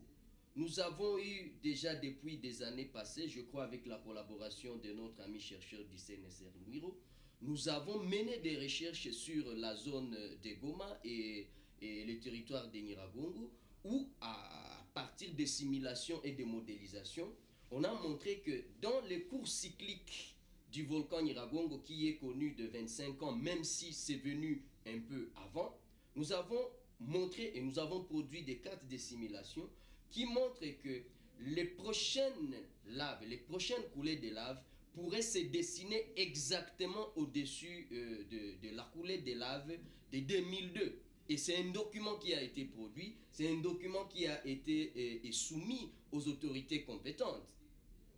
Mais l'OVG existe. Et les G là-bas, c'est Goma. Ce n'est pas l'OVB parce qu'on n'a pas mis ça à Bukavu. On a mis ça à Goma parce que c'est une structure qui devrait parer aux problèmes éventuels qui pourraient arriver. Parce que le volcan, il est là, on sait tous que c'est un volcan actif et donc à tout moment, il peut entrer en éruption, comme ça a été le cas toutes les autres années passées et cette année ici. Comme mon frère l'a dit, le volcan Nyiragongo est un volcan spécialement dangereux. D'abord, un volcan qui se trouve dans la zone qu'on appelle la zone des Rift Valley, qui est connue par la sismicité et l'activité intense des activités volcaniques.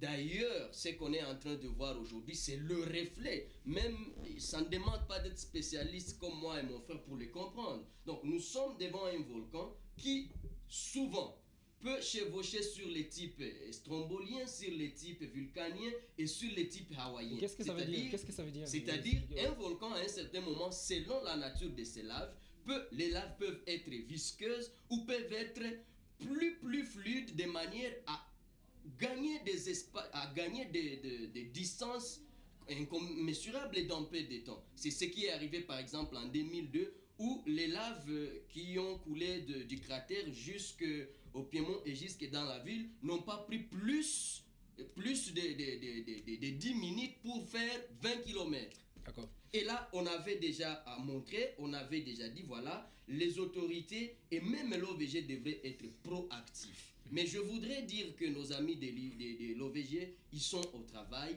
mais les moyens ne leur permettent pas vraiment de faire mieux. Et déjà, une semaine avant, la signalisation, donc les signaux d'alerte étaient déjà passés au jaune. Parce que quand on est dans l'état de stabilité, c'est-à-dire qu'il n'y a pas de risque à craindre du volcan, sur les panneaux de signalisation, sur les signaux d'alerte, c'est le vert. Le jaune, ça veut dire, ok, on alerte, on dit, en tout cas, tout peut arriver, mais parce que nous n'avons pas les outils nécessaires pour prévoir les simulations, les modélisations, dire voilà, ce que sera la nature des laves. Est-ce qu'on peut voir, monsieur Didier, s'il vous plaît? Oui, Didier, oui. Comme on ne sait pas dire voilà, ce que sera la qualité, ce que sera la nature des laves, voilà la sismosité pourra prendre autant de kilomètres à partir d'un centre potentiel, d'un épicentre potentiel. Alors, on se trouve dans cette situation où on est en train de faire les choses comme si on tâtonnait. Et si la population de Goma se plainte, bon, elle a raison. On a dit, voilà, nous avons un truc à côté de chez nous, avec des spécialistes, avec un budget connu, avec des assistances connues des partenaires. Mais pourquoi ils ont été incapables de dire aux gens, voilà, nous avons mis les jaunes, mais nous sommes en train de voir l'évolution de l'activité sismique et volcanologique que vous devez évacuer dans les meilleurs délais. On n'est pas arrivé à dire cela. Et moi, je pense que la population de Goma, qui a pris connaissance du danger et qui sont déjà un peu partout, n'ont pas tort. Mais je vais arriver aussi à dire que ceux qui sont restés également n'ont pas tort parce qu'ils ne se sont pas trouvés dans des conditions optimales d'évacuer. Merci bien. Certainement que tout Goma ne s'est pas vidé. Il y a encore des habitants dans plusieurs quartiers de Goma. Il y en a qui sont sortis, bien sûr, sur appel du gouverneur Constant Ndima, le général, qui a donc appelé à évacuer 10 quartiers de la ville qui devraient se vider donc des populations.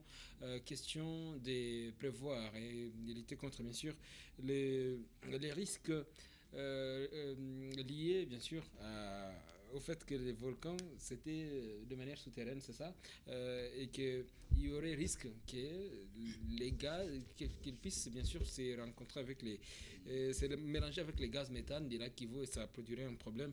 De ces côtés-là, je crois bien que les scientifiques sont en train d'y réfléchir. Mais comme nous l'avons dit, quelquefois malheur est bon, il y a eu ces quelques appareils qu'on va voir sur ces plateaux des radios et télévisions Goma et Kivu, sur cette chaîne de la RTNK. C'est quelques appareils qui sont sortis donc de l'entrepôt après plusieurs mois. Certainement que l'OVG, l'Observatoire volcanologique de Goma, rencontre des problèmes sur presque tous les plans, sur le plan matériel, sur le plan humain également, sur le plan financier. Il y en a de ces chercheurs qui se plaignaient déjà, qui n'ont rien. C'est juste le nom d'être chercheurs à l'OVG alors qu'ils ne recevaient rien du tout. Il y en a qui m'ont dit de la chance, est-ce que tu sais qu'il y en a qui perçoivent combien qui reçoivent 86 000 francs congolais, et ça a posé problème depuis quelques temps. Voilà, ça c'est les directeurs scientifiques de l'Observatoire volcanologique de Goma, M. Kasereka Mainda, qui était en train de voir comment est-ce que ces experts de l'OVG étaient en train de tester ces matériels sur place à l'OVG. Ça, c'est dans les bâtiments de l'OVG. Désolé pour vous qui nous suivez à la radio, vous ne savez pas voir, mais ceux qui sont en train de regarder la télévision, ils sont en train de regarder. Donc, c'est quelques images que j'ai pu réaliser pour vous. Il y avait bien sûr le contre-jour là, parce que la lumière était à l'extérieur, moi j'étais à l'intérieur, mais quand même, ce sont les quelques agents de l'OVG et des chercheurs qui sont en train de tester les matériels sur place. C'est matériel qui a aussi les noms, hein. Ça j'ai pas les noms en tête. Et là, c'est M. Kasereka qui était en train de les essayer comme ça. Ça fait réfléchir, Maître Célestin Bahati. Il y a les dangers qui est là, les matériels importants sont bloqués quelque part à la DGDA, et c'est après la catastrophe qu'on sort maintenant les matériels. Ça fait réfléchir. Bien sûr, ça fait réfléchir. Nous sommes en face de deux voisins qui se disputent une concession. Les voisins Nyiragongo et la population de Goma. Le voisin Nyiragongo dit, je dois envahir le lieu. La population qui dit, nous n'allons pas quitter le lieu. Mais vous allez vous rendre compte qu'il s'agit d'un problème de communication. Comment est-ce qu'on gère la communication au Nord Kivu par rapport à ces volcans de Nyiragongo? Il y a des matériels qui sont là, oui, qui seront en mesure de gérer. Vous avez une idée, Théo? Non. Les noms de ces matériels ici. Donc c'était des matériels qui sont venus, qui étaient bloqués à l'entrepôt et ils ont été... Bon, ce sont beaucoup plus de sismomètres. Des sismomètres. Oui. D'accord. Oui, mais Maître Célestin. Voilà. Donc en 2002, oui, moi-même j'étais à Goma, j'ai vécu comment le volcan a envahi la ville de Goma. Mais qu'est-ce qui est arrivé? D'abord, le problème de la communication. À cette époque-là, c'est le RCD qui gérait la ville, ou toute la province. Mais qui sont les premiers à filtrer l'information? C'était d'abord les motards. Ce sont les motards de la ville de Goma qui partent vers Nyiragongo pour essayer de vérifier quel est l'état des lieux de la situation, pour essayer maintenant de dire à la population, attention, commencez à fuir. C'est ça, donc nous avons un problème de communication entre ceux-là qui sont des techniciens à la matière, l'État congolais, c'est-à-dire à son temps c'était le RCD, aujourd'hui c'est la République démocratique du Congo, représentée par le gouverneur de province. Il n'y a pas eu communication, mais vous allez voir que nous sommes toujours inondés par beaucoup d'informations qui se contredisent. Et là, vous allez voir que les gens, ils ne savent pas quelle position il faut prendre. Si aujourd'hui la situation pouvait peut-être surgir et qu'il y ait des morts, qui sera responsable? D'abord, au niveau de la communication, il y a le gouverneur qui dit, en tout cas, moi je vois les dangers, même si il n'y a pas de tremblement, quittez la ville. Mais il y a d'autres personnes qui sont là avec des téléphones qui disent, non, Voilà, en tout cas, il n'y a pas cela. C'est faux, non, nous on est là. Notre technicien là-bas, M. Kasereka, qui est un expert de renommée internationale même, mais il ne communique pas. Il communique rarement. Moi, j'étais à Goma, je suivais. C'est rare qu'il passe à la radio pour communiquer. Voilà, voilà la position à prendre. Tout ceci. Si vous arrivez à Goma, à Murara, à Katindo, ainsi partout là, il y a seulement des pancartes qui disent, bon, si vous voyez les rouges, voilà des attitudes. Si vous voyez les verts. Mais est-ce qu'il y a vraiment cet instrument-là d'alerte, les sirènes qui alertent qu'en cas de la situation catastrophique, il faut maintenant plier bagage? Ça n'y est pas. Et le jour-là, en 2002, c'est tout juste vers 18h, 19h que nous étions en train de forcer la grande barrière de Gisenyi pour essayer d'évacuer. Et donc, vous voyez que nous avons une situation où notre État congolais doit quand même multiplier beaucoup d'efforts. Il doit mettre les moyens pour essayer de mettre la ville de Goma à l'abri de tout ce qui pouvait arriver. Et savoir, en cas de cette catastrophe, où on pouvait déplacer la population tout en attendant que le volcan puisse s'éteindre. Merci bien. Il y a une parenthèse, une petite parenthèse. Oui. Vous savez que cette coulée de lave, ça doit faire une année avant d'y planter quand même quelque chose. Donc il y a une température là extraordinaire. C'est-à-dire on doit quand même éduquer cette population pour éviter qu'il y ait quand même d'autres effets qui peuvent survenir. On peut ne pas avoir le volcan aujourd'hui, mais c'est cette odeur-là qui sort. Ça a vraiment de l'impact pour la santé de la population. Exactement, il y avait cette odeur comme pas possible, parce que j'ai été là où il y avait des laves, et c'était vraiment un problème. Théophile. Ah oui, merci beaucoup encore pour la parole. Nous voulons dire ceci. Est-ce qu'on peut éviter les catastrophes? Non, nous n'avons pas parlé des surprises. Nous avions dit que c'est la responsabilité au niveau de l'OVG réside au niveau de la prédiction. Dire à l'avance que dans une heure ou dans une journée, il y aura éruption. C'est là où se situe au niveau de l'observatoire.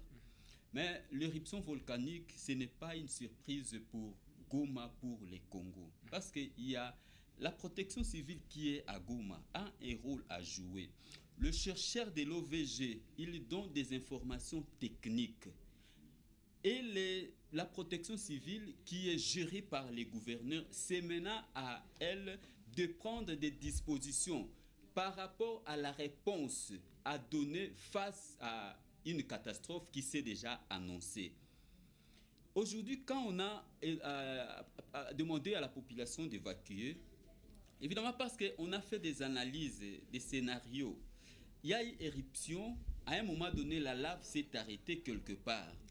Mais c'est l'activité sismique qui a accentué la situation et a augmenté la peur au niveau de la population.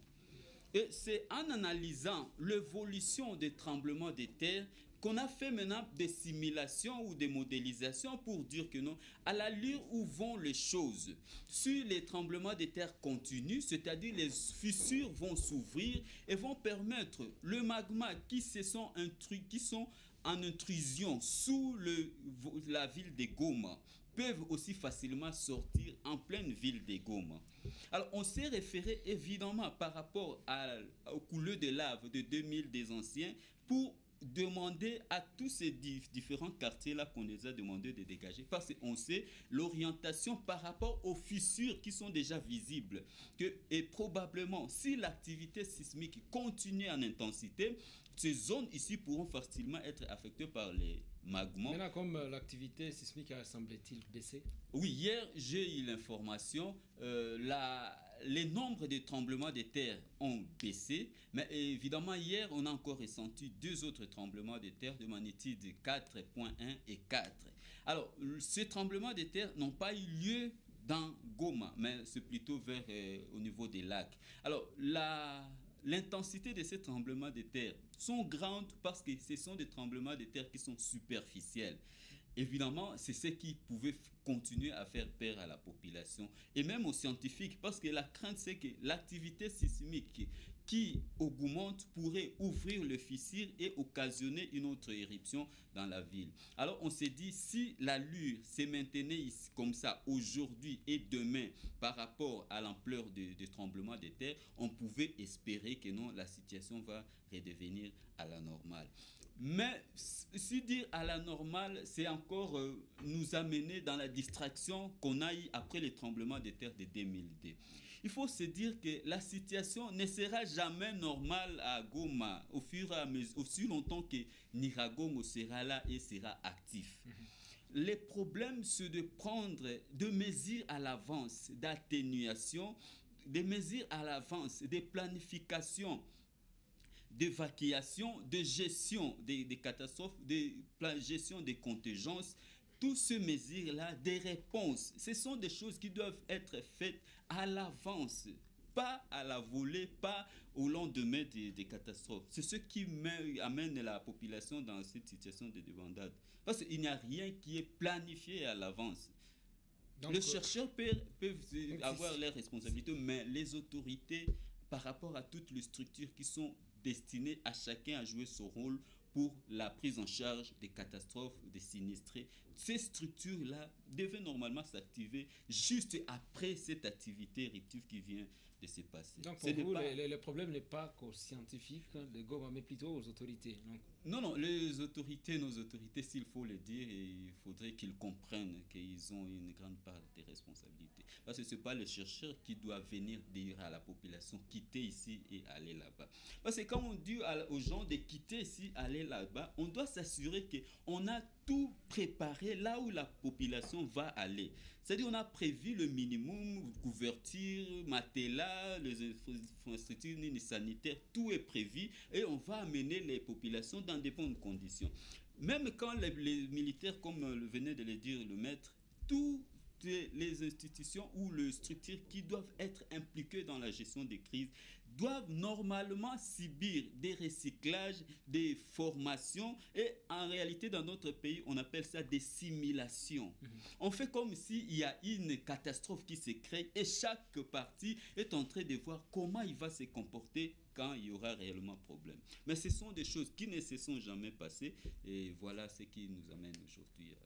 Maître James, les responsabilités partagées et en grande partie les pouvoirs en place. Donc les autorités qui ne savent pas prévoir. Bon, en fait, moi je pense qu'il dit vrai.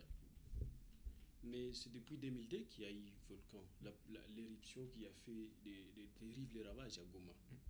Et les pouvoirs de l'époque, après avoir créé et installé l'OVG là, il n'y a rien qui a été fait pour, n'est-ce pas, prévoir. Et les pouvoirs actuels. Alors, ce qu'il faut maintenant faire aujourd'hui, oui, c'est-à-dire que nous avons un gouvernement de la République.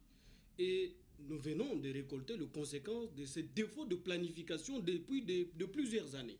C'est une leçon. Il faudrait que le gouvernement actuel puisse commencer un travail non seulement de planification, mais de formation et de financement des divers intervenants.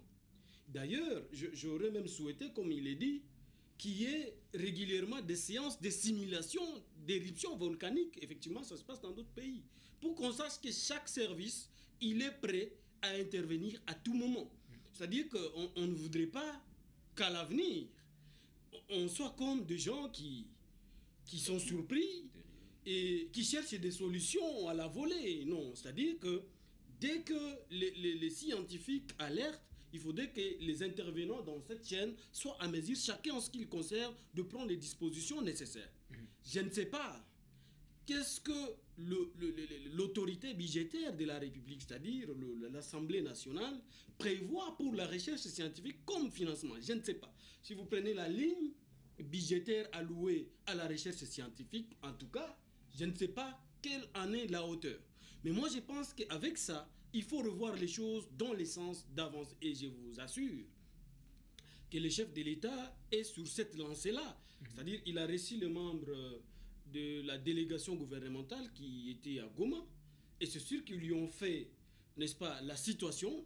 et de propositions, n'est-ce pas, qu'il faudrait mettre en pratique pour éviter ce genre de catastrophes. Moi, je pense que les uns et les autres, n'est-ce pas, nous devrions, chacun en ce qui le concerne, essayer un peu de voir comment corriger les erreurs du passé, parce qu'on ne serait pas en train de rester dans les critiques négatives.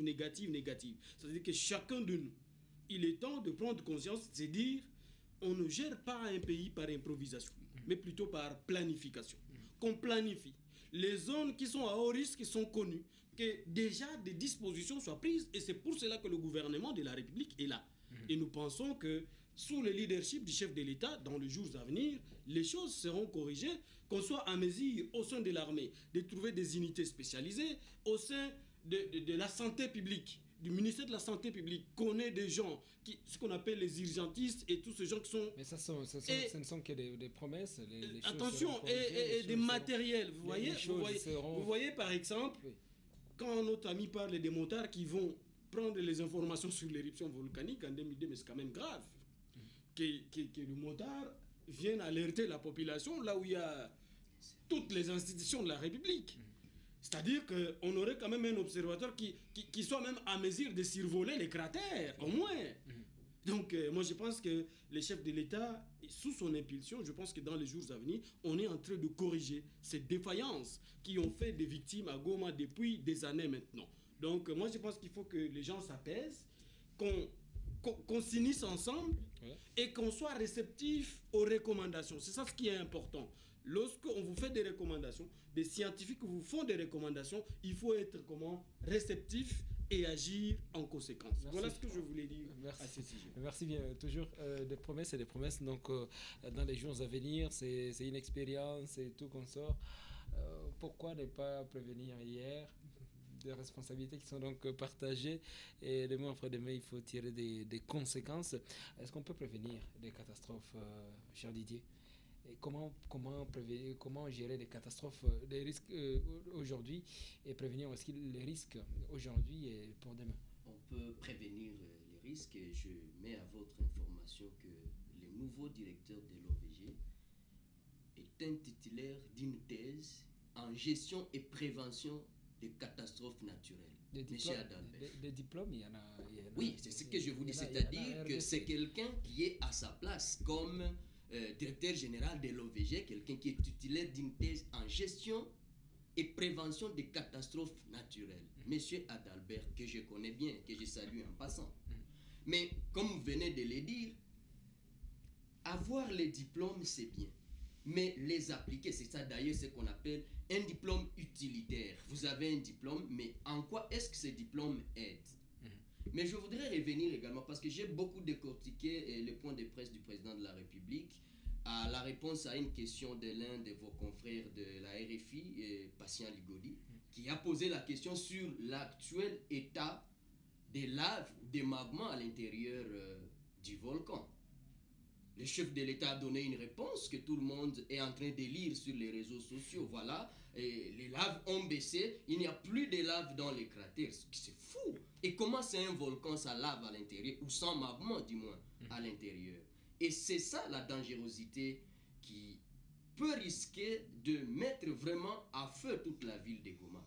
Comme mon confrère de CRSN Louiro venait de le dire, nous sommes devant un système éruptif de type fissural, c'est-à-dire les magmas prennent plutôt la direction dans les fissures, les chambres magmatiques se vident vers d'autres chambres magmatiques, mais qui sont dans la ville de Goma. C'est-à-dire qu'à l'heure où nous parlons, bon, loin de moi toute intention de vouloir frustrer les gens, on ne parle que de la vérité, la ville de Goma que nous connaissons, elle plane sur des millions de mètres cubes de roches en fusion.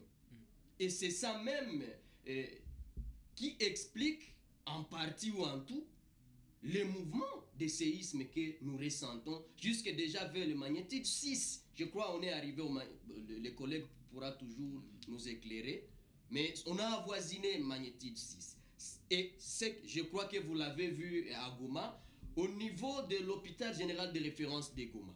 Nous avons déjà de l'eau sous forme de geyser qui jaillit par là, une eau thermale. Ce qui veut dire que... Qui crée des fissures. Donc. Oui, nous sommes déjà à une partie où il y a une fissure, mais à cette fissure là-bas, le magma qui est en fusion n'est plus en profondeur considérable. C'est-à-dire que la nappe phréatique au-dessus est en train d'être réchauffée comme si l'assimilation de la casserole, de la marmite au-dessus d'une plaque chauffante.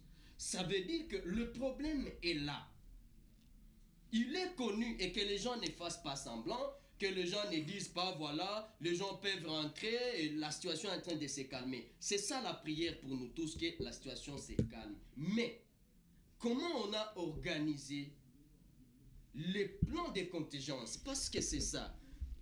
Nous avons par exemple, en Caroline du Sud, lorsqu'il y a typhon, lorsqu'il y a tsunami, lorsqu'il y a des problèmes de vent violents, on sait prévenir ça même 2 semaines avant.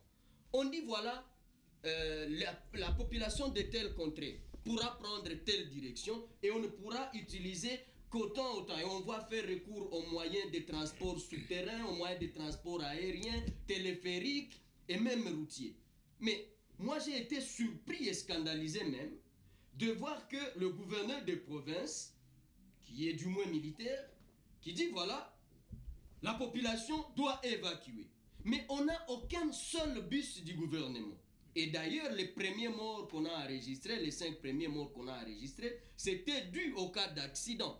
Les gens se précipitent dans la route, et les véhicules aussi se précipitent pour aller je ne sais où, et on va cogner les gens. Mais comment on peut dire aux gens, voilà, déplacez-vous, mais on ne met aucun moyen de transport conséquent à leur disposition. Et quand on dit, voilà, les gens doivent aller à Saké. Nous, là, il y a moins de 2 ans, on a alerté à la fois l'opinion nationale et internationale sur les dangers dans la baie de Kabouno, parce que dans la baie de Kabouno, déjà des cas d'asphyxion sont légion là-bas. Des vaches asphyxiées, des chèvres et leurs bergers, des personnes asphyxiées. Et c'est à moins de 1 km du centre de Saké. Mais on dit voilà, toute une population de 600 000 peut aller à Saké.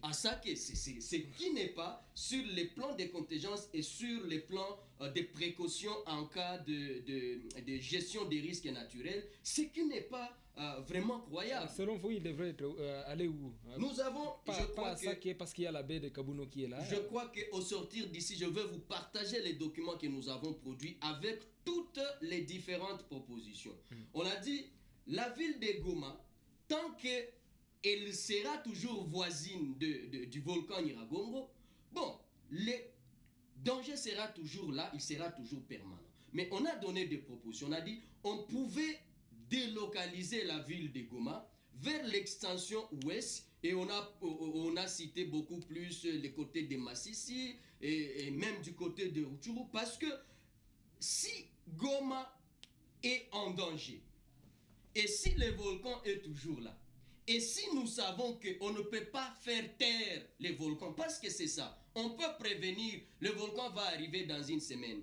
Est-ce qu'on va détruire toutes les maisons dans 1 semaine et aller les installer ailleurs? Est-ce qu'on va détruire l'hôpital de référence de Goma et tous les autres centres médicaux pour aller les installer ailleurs? Est-ce qu'on va déplacer les routes pour aller les coller ailleurs? Non. C'est pourquoi nous, on a prévu, on a proposé que, comme le volcan Nyiragongo était connu sur le cours cyclique de 25 ans, c'est suffisant pour un gouvernement responsable de dire, voilà, on peut penser un cas de résurgence pour que, lorsqu'il y a un problème ici, que nous connaissons déjà du moins, la population peut mieux être ailleurs qu'ici. Et moi, je proposais... Donc, ne plus construire Goma et aller construire dans les Massissi. Construire Goma, bon, on peut toujours, comme nous les Congolais, on a toujours de l'argent, bon, l'argent est toujours là, on peut toujours construire, mais nous sommes sur une ville dangereuse et les autorités de notre pays devraient s'activer dans les meilleurs délais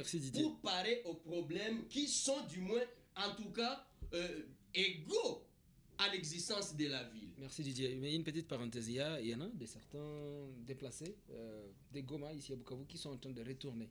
Et ils se disent, bon, comme il n'y a plus de tremblement, on peut regagner nos maisons. C'est ça effectivement, la cacophonie dans l'information. Est-ce que les dangers est écarté? Non. Et c'est ça effectivement la cacophonie dans les systèmes d'information dans ces cas de crise. Alors que nous savons que toujours dans le monde entier, pendant les crises et des problèmes de catastrophes naturelles, lorsqu'il y a problème de communication, les gens sont beaucoup plus victimes de cette cacophonie que du danger lui-même.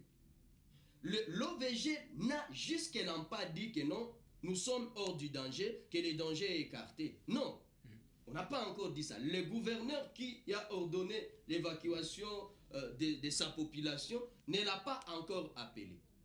Mais la question est de savoir, mais si quelqu'un a gagné Bukavu parce qu'il fouillait le volcan Nyiragongo, qui du reste actif, et qu'il reprenne encore le chemin retour. Des jours après. Mais moi, je proposerais que tous les bateaux qui vont à Goma n'y aillent que vide pour amener les sinistrés à Bukavu. Il en est de même pour les véhicules qui ont accès à la route numéro 2 pour arriver à Goma.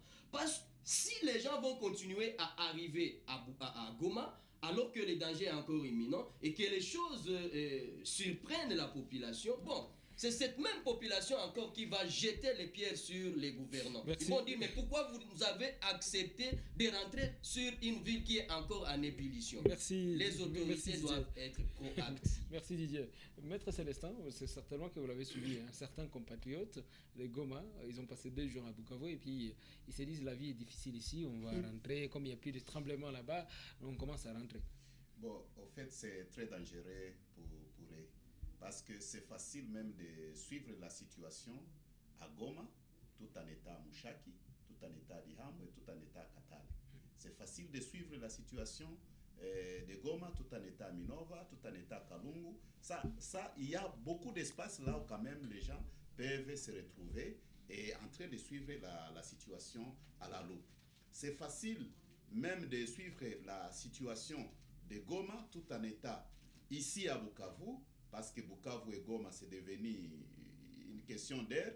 Donc, on peut toujours suivre la situation. Ce qui fâche, c'est quoi? C'est l'encadrement de ceux-là qui essaient quand même de fuir. Donc, l'État pouvait quand même prendre des initiatives, de voir, même avec le moyen de bord, même appeler à la population du Sud Kivu à une cotisation tous azimuts pour qu'on puisse quand même essayer même de contribuer tant soit peu et acheter quand même des vivres et donner à cette population qui est arrivée au Sud Kivu et ailleurs. Moi, je pense que c'est cela qui devait quand même être la grande priorité, interpeller tous ces grands notables, de toucher dans la poche pour qu'on puisse quand même essayer de survenir aux besoins tant alimentaires que des logements à toute la population là qui est en débandade en provenance de Goma. Merci maître, on va passer à la conclusion. Qu'est-ce qu'il faut conclure? Qu'est-ce qu'il faut retenir? Monsieur Théophile, rapidement. Alors, je voulais rapidement dire que les problèmes de gestion des catastrophes, c'est un cycle. Et ce cycle-là implique plusieurs parties, plusieurs domaines à la fois. Il y a la responsabilité de chercheurs, il y a la part des autorités par rapport à la réponse et aussi la part de la population elle-même. Excusez-moi, je vais dire une chose ici. Le 22, quand il y a eu l'éruption, il y a un ami qui m'a appelé de Goma et il dit qu'est-ce qu'on doit faire maintenant? Moi, je lui dis non, restez calme, suivez les instructions des autorités. Mais le matin, je vais l'appeler, il me dit non, j'ai passé la nuit au Rwanda. Mais je lui ai dit, mais ce que je t'ai dit, pourquoi tu n'as pas su? Alors, il y a un moment donné, il n'y a pas une collaboration ou confiance entre la population, les autorités et les scientifiques. Alors, ça constitue déjà un sérieux problème. À ce stade ici, on devait plutôt attendre les mots d'ordre. Premièrement, des scientifiques pour dire que non, voilà la situation telle que nous le voyons, c'est déjà, ça peut se stabiliser. Donc il ne faut pas rentrer d'abord dans la hâte. Normalement. Et on doit attendre aussi les mots d'ordre de l'autorité qui a ordonné l'évacuation et il doit s'assumer pour dire que non, voilà, la population peut rentrer. Mais cette collaboration-là, apparemment, on semble ne pas sentir ça. Parce qu'il y en a de ces déplacés qui se disent, est-ce que c'était vrai ou bien l'autorité a paniqué? Ah oui, évidemment, il y a un risque en cours, surtout les scientifiques, quand ils font la prédiction, surtout des phénomènes comme ça. C'est toujours ce risque-là de faire évacuer la population. À un moment donné, ils vont se rendre compte que rien ne s'est passé et ils vont dire que non, les scientifiques ont menti. Alors, ce sont des phénomènes, des réalités qu'on doit accepter, nous, populations, que ça arrive comme ça. Merci. Parce que nous devons apprendre à vivre avec ces situations. Bon, je ne suis pas toujours d'accord quand on parle des déplacements, parce que Bukavu aussi, là où nous sommes, la ville n'est pas épargnée. N'est pas épargnée. Demain, après-demain, il y aura des tremblements de terre. Mais si on doit plutôt savoir comment se comporter face à toutes ces situations, tous ces phénomènes, nous pouvons nous-mêmes faciliter la tâche. Merci, merci monsieur Théophile, merci beaucoup. Maître James, rapidement, en conclusion, que faut-il retenir? Est-ce qu'il y en a qui se disent que l'autorité du Nord Kivu a paniqué pour demander aux habitants de 10 quartiers d'évacuer et ils commencent à rentrer parce qu'il n'y a plus assez de tremblements comme il y a une semaine. Que faut-il retenir en bref? Moi, je pense qu'il faut améliorer la communication. Il faut améliorer la communication entre les parties prenantes et la population aussi devrait percevoir les dangers et se mettre à la disposition des autorités. Parce que les scientifiques, leurs conclusions, ils les transmettent aux autorités. C'est aux autorités, n'est-ce pas, de prendre des décisions idoines. Que donc, si chacun individuellement décide de son chef de regagner une zone dangereuse comme Nord Kivu, moi je pense que nous avons une part de responsabilité dans ce qui peut nous arriver. Et deuxièmement, moi je voulais qu'on accélère vite, que le gouvernement accélère vite dans l'installation des sinistrés. Qu'on leur donne un cadre viable afin qu'ils ne puissent pas penser rentrer à Goma, là où il y a les dangers. C'est tout ce que moi je pouvais peut-être dire, que le gouvernement, d'ailleurs le chef de l'État a déjà appelé à la solidarité de tout le monde, même les notables, même les partenaires internationaux, tout le monde, toute personne ait pris de bonnes volontés de participer à la prise en charge, n'est-ce pas, des sinistrés de Goma. Parce que cela leur éviterait de penser toujours rentrer dans le feu, en fait, parce que rentrer à Goma, c'est comme quelqu'un qui rentrait dans un feu alors que le feu n'est pas encore éteint. Donc, c'est tout ce que moi je peux proposer, que le gouvernement accélère, que nous voyons que l'accueil est amélioré, leur prise en charge sur le plan sanitaire, aussi alimentaire, est améliorée. Merci, moi, je pense que là, ils ne vont pas penser rentrer à Goma. Merci, maître. J'ai été avec M. Kassere Kamaïnda Célestin cette semaine à Goma, au Nord Kivu, dans les bâtiments de l'OVG, l'Observatoire volcanologique de Goma. Suivez ce qu'il m'a dit. Je vous propose de l'écouter dans cet extrait ici, le temps que M. Didier et maître Célestin puissent passer à la conclusion de l'émission.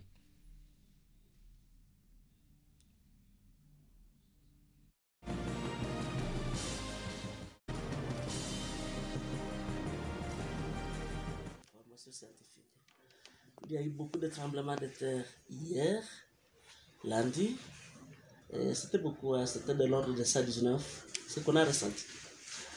Et ça commence à diminuer d'intensité, même s'il y a encore des tremblements que vous savez, que vous ressentez, mais l'intensité, l'ampleur diminue. Ce que nous devons noter, c'est que ce tremblement de terre peuvent causer des dégâts. Nous venons de constater avec l'équipe qu'on a déployée sur terre hier, il y a les anciennes fissures qui étaient cachées, qui étaient déjà couvertes par des anciennes laves, qui se sont ouvertes. Et il y a même les gens qui construisent des maisons. Quand ils trouvent une fissure, ils essaient de jeter des pierres là-bas et essaient de remplir pour cacher... justement pour cacher l'information. Ces fissures se sont ouvertes. Donc nous demandons à la population de nous reporter ces informations pour qu'on puisse les donner, de conseiller, de donner des informations, comment ils peuvent se comporter face à ces fissures, à ces fractures. Et ces fractures prolongent vers le lac. Et si prolonge vers le lac, et nous sommes convaincus que ça ne va pas continuer et on continue à suivre. Les dégâts matériels sont énormes. Nous devons maintenant apprendre comment vivre avec ces fractures, ces nouvelles fractures qui viennent de se créer. Et quel est le bilan humain pour le moment? Pour le moment, le bilan humain que nous avons, c'est au niveau de là où il y a des coulées de lave. Là où il y a des coulées de lave, il y a 30 personnes qui sont déjà mortes d'une manière directe ou indirecte. Soit par la coulée de lave, soit puisqu'ils étaient en train de fuir, ils sont tombés dans des fractures. Un élément important que je voulais signaler, c'est qu'il y a maintenant beaucoup de... Le volcan a émis beaucoup de poussière, de cendres dans l'atmosphère. Les cendres dans l'atmosphère, et ces cendres sont très toxiques. Nos populations prennent l'eau de pluie. Nous demandons, nous interdisons à cette population de prendre cette eau de pluie pour n'importe quel usage.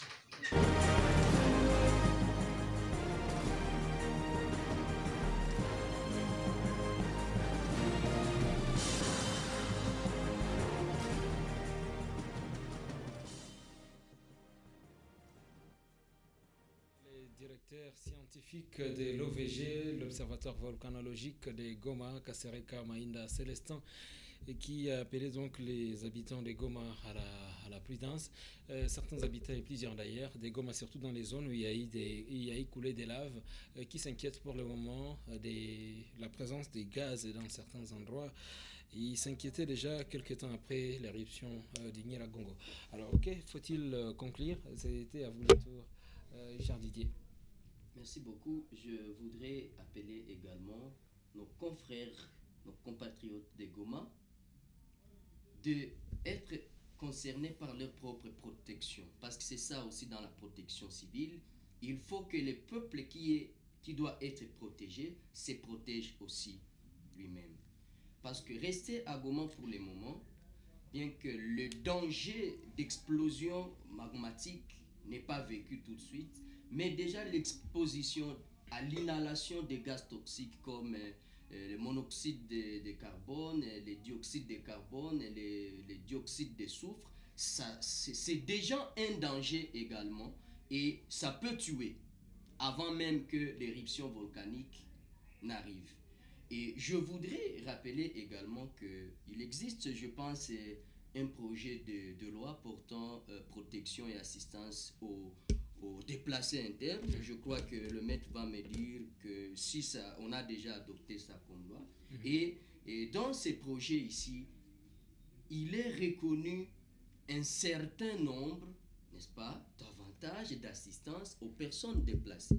Parce que la ville de Bukavu risque, d'ailleurs, elle est déjà sinistrée aussi. Parce que c'est une ville, une ville dans laquelle vient déverser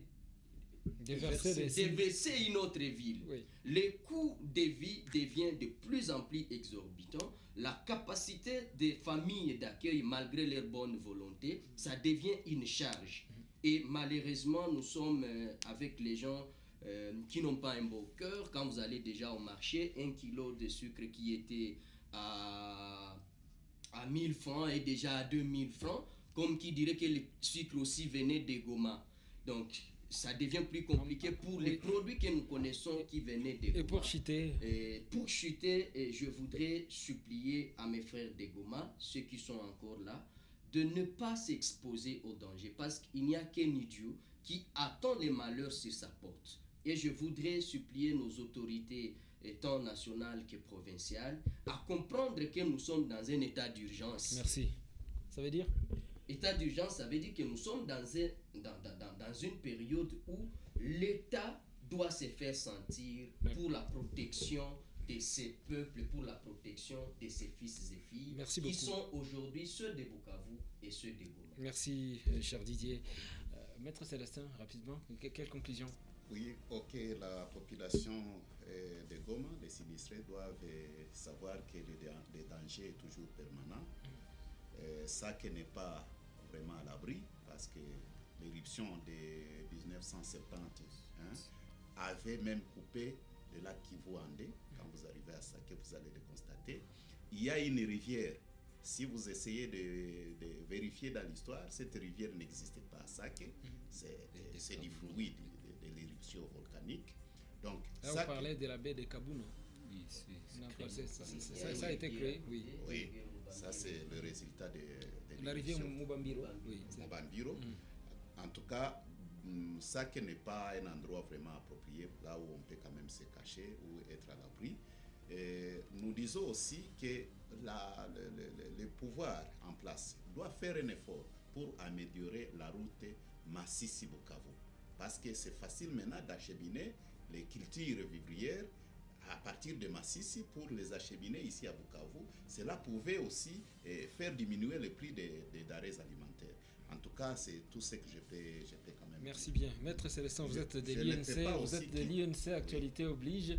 Vital Kamere, qui, sauf imprévu, sera devant les juges, il sera encore à la barre dans ces procès en appel qui débutent ce lundi 31 mai 2021 à Kinshasa. Bon, une journée que nous attendons. Il y a le collectif des avocats qui voulait que ce procès en appel puisse être retransmis. Nous attendons, nous voulons que cet état de droit prôné par nos amis de l'IDPS, qui sont nos partenaires, puisse être vraiment un état de droit. James, ce n'était pas que l'IDPS, même vous, c'était au cash. Pour les changements, effectivement, nous attendons, nous allons voir comment est-ce que le juge d'appel va se comporter face à ce jugement rendu au premier degré qui contenait beaucoup des insuffisances sur le plan juridique. Merci, vous avez bien dit, nous attendons. Nous tous nous attendons voir comment ça va se passer. Certainement qu'on sera ensemble prochainement pour voir la suite et analyser ensemble. Maître Célestin Bahati, merci beaucoup. Vous êtes secrétaire exécutif en charge des justices et droits humains et protection des consommateurs à l'Union pour la nation congolaise UNC Sud Kivu. Merci beaucoup. Merci, tout en remerciant le ministre de l'Intérieur qui a pu mettre la main sur les autres vagabonds qui viennent avec les armes ici pour activer notre... Merci, c'est ce qu'il a annoncé. Merci beaucoup à M. Tambala Théophile, chercheur au Centre de recherche en sciences naturelles, CRSN Luiro. Il est en département de géophysique. Merci beaucoup. Oui, merci beaucoup pour l'invitation. C'était la première fois, mais pas la dernière fois. Pas la dernière. Merci, monsieur Théo. Merci aussi à Maître James Karani. Il est l'un des cadres de l'Union pour la démocratie et le progrès social. Il est PES ici à Bukavu. Merci beaucoup. Merci à vous pour l'invitation. Vous êtes l'habitué de l'émission. Il y a quelqu'un qui est venu aussi pour la première fois, c'est monsieur Didier Mugisho, enseignant au département de géographie et gestion de l'environnement à l'Institut supérieur pédagogique ISP Bukavu. Merci beaucoup, Didier. Merci beaucoup. Ça ne sera pas la dernière fois. En tout cas, j'aimerais vous revoir prochainement parce que vous imaginez, on n'a pas eu le temps de parler lac Tanganyika. Donc, vous voyez, éclairer la situation ici au Sud Kivu, parce que le Sud Kivu n'est pas épargné. Ça, vous avez bien dit. Il y a des sinistrés, des Goma qui sont arrivés dans une ville sinistrée. Ça pose problème. Attendons voir les jours à venir. Qu'est-ce qui va se passer et quelle sera la situation sociale. Jusqu'à la prochaine occasion, mesdames, messieurs, restez branchés sur Radio-Télévision Goma et Kivu. Mitima de la chance, c'est moi. C'était un plaisir de vous présenter cette émission. La technique télévision était assurée par Jean-Marie Chokano, que nous avons appelé Alain Moloto. Nous-mêmes, nous savons pourquoi. Alors que du côté technique radio, c'est Liki Lusambo qui a signé donc la présence. On se retrouve prochainement. Vous voulez participer dans l'émission, les numéros restent les mêmes. 09 92 11 30 86, je répète. 09 92 11 30 86. Jusqu'à la prochaine occasion. Merci. Bye bye.